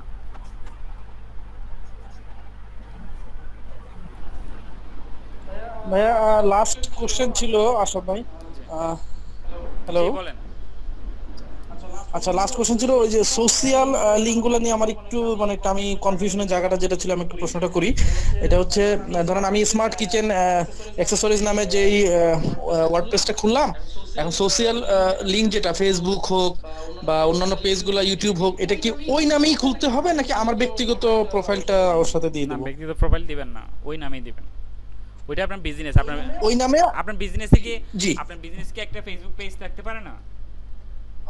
অবশ্যই। তাইলে না, ওটা কি আমার আমার আমার যে পার্সোনাল পেজ ওটার সাথে কি আরেকটা পেজ করে ওই পেজে করব না একবারে নতুন ভাবে একটা ফেসবুক অ্যাকাউন্ট বিজনেস পেজ খুলে নিব? না, আপনার প্রোফাইল একটা পেজের আন্ডারে আপনি 1000টা পেজ ম্যানেজ করতে পারেন, সমস্যা নেই তো। আপনি অনেক হাজার বলছি কি, অনেকগুলো তো পেজ ম্যানেজ করতে পারেন আপনি। আমার যে পেজটা আছে, আমার নামের যে পেজটা, ওটার সাথে ওইটার অ্যাকাউন্টের সাথে আন্ডার একটা পেজ খুলে দেব এই নামে, এই তো? আচ্ছা, পেজ আর প্রোফাইলের মধ্যে পার্থক্যটা কোথায় বলেন তো? প্রোফাইল হচ্ছে মেইন একটা মানে মেইন যেটা, আর পেজ হচ্ছে ওর আন্ডারে যেটা থাকে। যেমন আপনি প্রোফাইল হচ্ছে আবুল খায়ের গ্রুপ, হ্যাঁ, তা আবুল খায়ের গ্রুপের আন্ডারে অনেকগুলো আপনার ইয়া থাকবে, পেজ থাকতে পারে, ঠিক আছে? মানে যেটাতে এইটাই তো নাকি? আমি যদি বুঝতে না পারি, আমার নিজের নামের সাথেই আমার ওই ওয়ার্ডপ্রেসের নাম দিয়ে একটা পেজ খুলে নিব। ওই যে আপনি চিন্তা করেন আপনার এই যে ওয়েবসাইটটা আপনার একটা বিজনেস, তাই তো? এই বিজনেসে একটা পেজ থাকবে, তাই না? একটা কোম্পানি পেজ থাকবে। আমরা যদি লিংকডইন খুলি, লিংকডইন আমরা কোম্পানি পেজ বলে থাকি। তো এই একটা পেজ থাকবে, এটা তো স্বাভাবিক, তাই না? আমাদের প্রোফাইলের আন্ডারে আমার পেজগুলো ক্রিয়েট করুন। আপনি আজকে আপনার একটা পেজ ক্রিয়েট করেন, আপনার প্রোফাইলের আন্ডারে একটা লোগো দিয়ে, একটা কভার দিয়ে, একটা ক্যাটাগরি সিলেক্ট করে আপনি তো একটা পেজ খুলে ফেলতে পারবেন। জি জি জি জি, ওইটা একই ভাবে ইউটিউবে একটা ইউটিউবে তো চ্যানেল বলে, একই ভাবে একটা ইউটিউবে একটা চ্যানেল দিয়ে দিলাম নাকি, এটাই তো? হ্যাঁ। আচ্ছা আচ্ছা, সোশ্যাল লিংক গুলো বলতে আমরা ফেসবুক, ইউটিউব, টুইটার কি দিব? টুইটার, তারপরে এই চারটা দেন। পিন্টারেস্ট আছে। জি জি, ইউটিউব অ্যাফিলিয়েশনটা এটা মানে আপনার ওখানে ভিডিও কন্টেন্ট দিতে হবে। মানে এখানে তো আমরা টেক্সট কন্টেন্ট দিয়ে করি, ওটা হচ্ছে আমরা ভিডিও কন্টেন্ট দিয়ে অ্যাফিলিয়েশনটা করব আর কি। ভিডিও ফুটেজ বলতে ধরেন আমরা যেরকম ব্লেন্ডার নিয়ে দেখেছিলাম, ওখানে ব্লেন্ডারের যদি 5 ক্যাটাগরি ব্লেন্ডার থেকে 5 ক্যাটাগরি ব্লেন্ডারের ইউজেসটা ওখানে দেওয়া থাকে, কিভাবে ইউজ করতে হয়। হ্যাঁ, তারপর যে এই টাইপের গুলো ছোট ছোট ভিডিওগুলো টেক্সট টু অডিও কনভার্টার দিয়ে দিলেন, যে টেক্সট টু অডিও কনভার্টার দিয়ে আমরা অডিওটা হয়ে গেল। জি জি, টেক্সট টু অডিও কনভার্টার দিয়ে তখন ওখানে ইউজার যদি চায় ওটার ভিডিওটা দেখে ইউজার ম্যানুয়ালটা দেখে নিতে পারে। তবে ভিডিও কন্টেন্টের ক্ষেত্রে কোনটা বেশি খাচ্ছে জানেন মার্কেট? সেটা হচ্ছে আপনি একজন এক্সপার্ট হিসেবে মনে করেন আপনি একটা ব্লেন্ডারকে চালাই দেখাচ্ছেন যে আমার এই কাজটা ভালো হচ্ছে, ব্লেন্ডারকে একটা আনপ্যাক করে দেখাচ্ছেন এটা ভালো হচ্ছে, তো এই জায়গাগুলো বেশি কাজ করে আর কি। জি জি জি আমি আজকে কফি মেশিন নিয়ে স্টাডি করেছিলাম, তো কফি মেশিনের মার্কেটটা দেখলাম ওরকম ভিডিওগুলো আছে, কফি কোথায় ঢালছে, পানি কোথায় ঢালছে, কিভাবে বের হচ্ছে, ছোট ছোট ভিডিও, একদম খুবই সংক্ষিপ্ত ছোট ছোট কিছু ভিডিও দেওয়া আছে, খুবই ভিডিওগুলো স্মার্ট লেগেছে। আর ইউটিউব এসইওটা করবেন অর্গানিক, যাতে ইউটিউবে এত যে অনেকে ভিউ বাড়াই দিবে, সাবস্ক্রাইবার বাড়াই দিবে, এগুলোতে যাওয়ার দরকার নেই। আপনি অর্গানিক্যালি এসইও করে আপনি কন্টেন্টগুলো রিচ করাবেন আর কি, ঠিক আছে? জি জি ভাইয়া আমাদের কি কখনো ডোমেইনটা চেঞ্জ করার কোনো সুযোগ থাকবে? ডোমেইন চেঞ্জ মানে আপনি তো আগে এখন কি চেঞ্জ করবেন এরকম কিছু নাকি? না ধরেন আমি কোনো একটা ডোমেইন নিলাম, হ্যাঁ, আমার ওই ডোমেইনের এগেইনস্টে যে সাইটটা করলাম সেই সাইটটা কোনো কারণে হয়তো বা আমি র‍্যাঙ্ক করাইতে পারলাম না, তখন আমি ওই ডোমেইনটা চেঞ্জ করে আমি ভিতরের কন্টেন্টও কিছু রিভাইজ করলাম, মানে আমি নতুন ডোমেইন হোস্টিং না নিয়ে ওটাতে কি আমি কোনো রিভাইজ করে হোস্টিং আপনি ডোমেইনটা নিতে হবে আরেকটা নাকি? একটা ডোমেইন তো নিতে হবে, ডোমেইন নিয়ে আপনি আগের হোস্টিংটা ইউজ করলেন, দেন হচ্ছে গুগলকে ডিসকারেজ করে দিলেন ইন্ডেক্সিং করতে, তখন আপনি ওই কন্টেন্টগুলো আপনার নতুন সাইটে ইমপ্লিমেন্ট করলেন। ওটা করা যায় কি? আপনার ডোমেইন তো কিনতে হবে, ওই ডোমেইন তো আর ইয়া করতে হবে না, ডোমেইনটা কিনতে হবে, হোস্টিংটা আগেটা ইউজ করলেন, মানে নতুন ডোমেইনটা আমি পুরনো হোস্টিং এ ইউজ করতে পারবো। হ্যাঁ।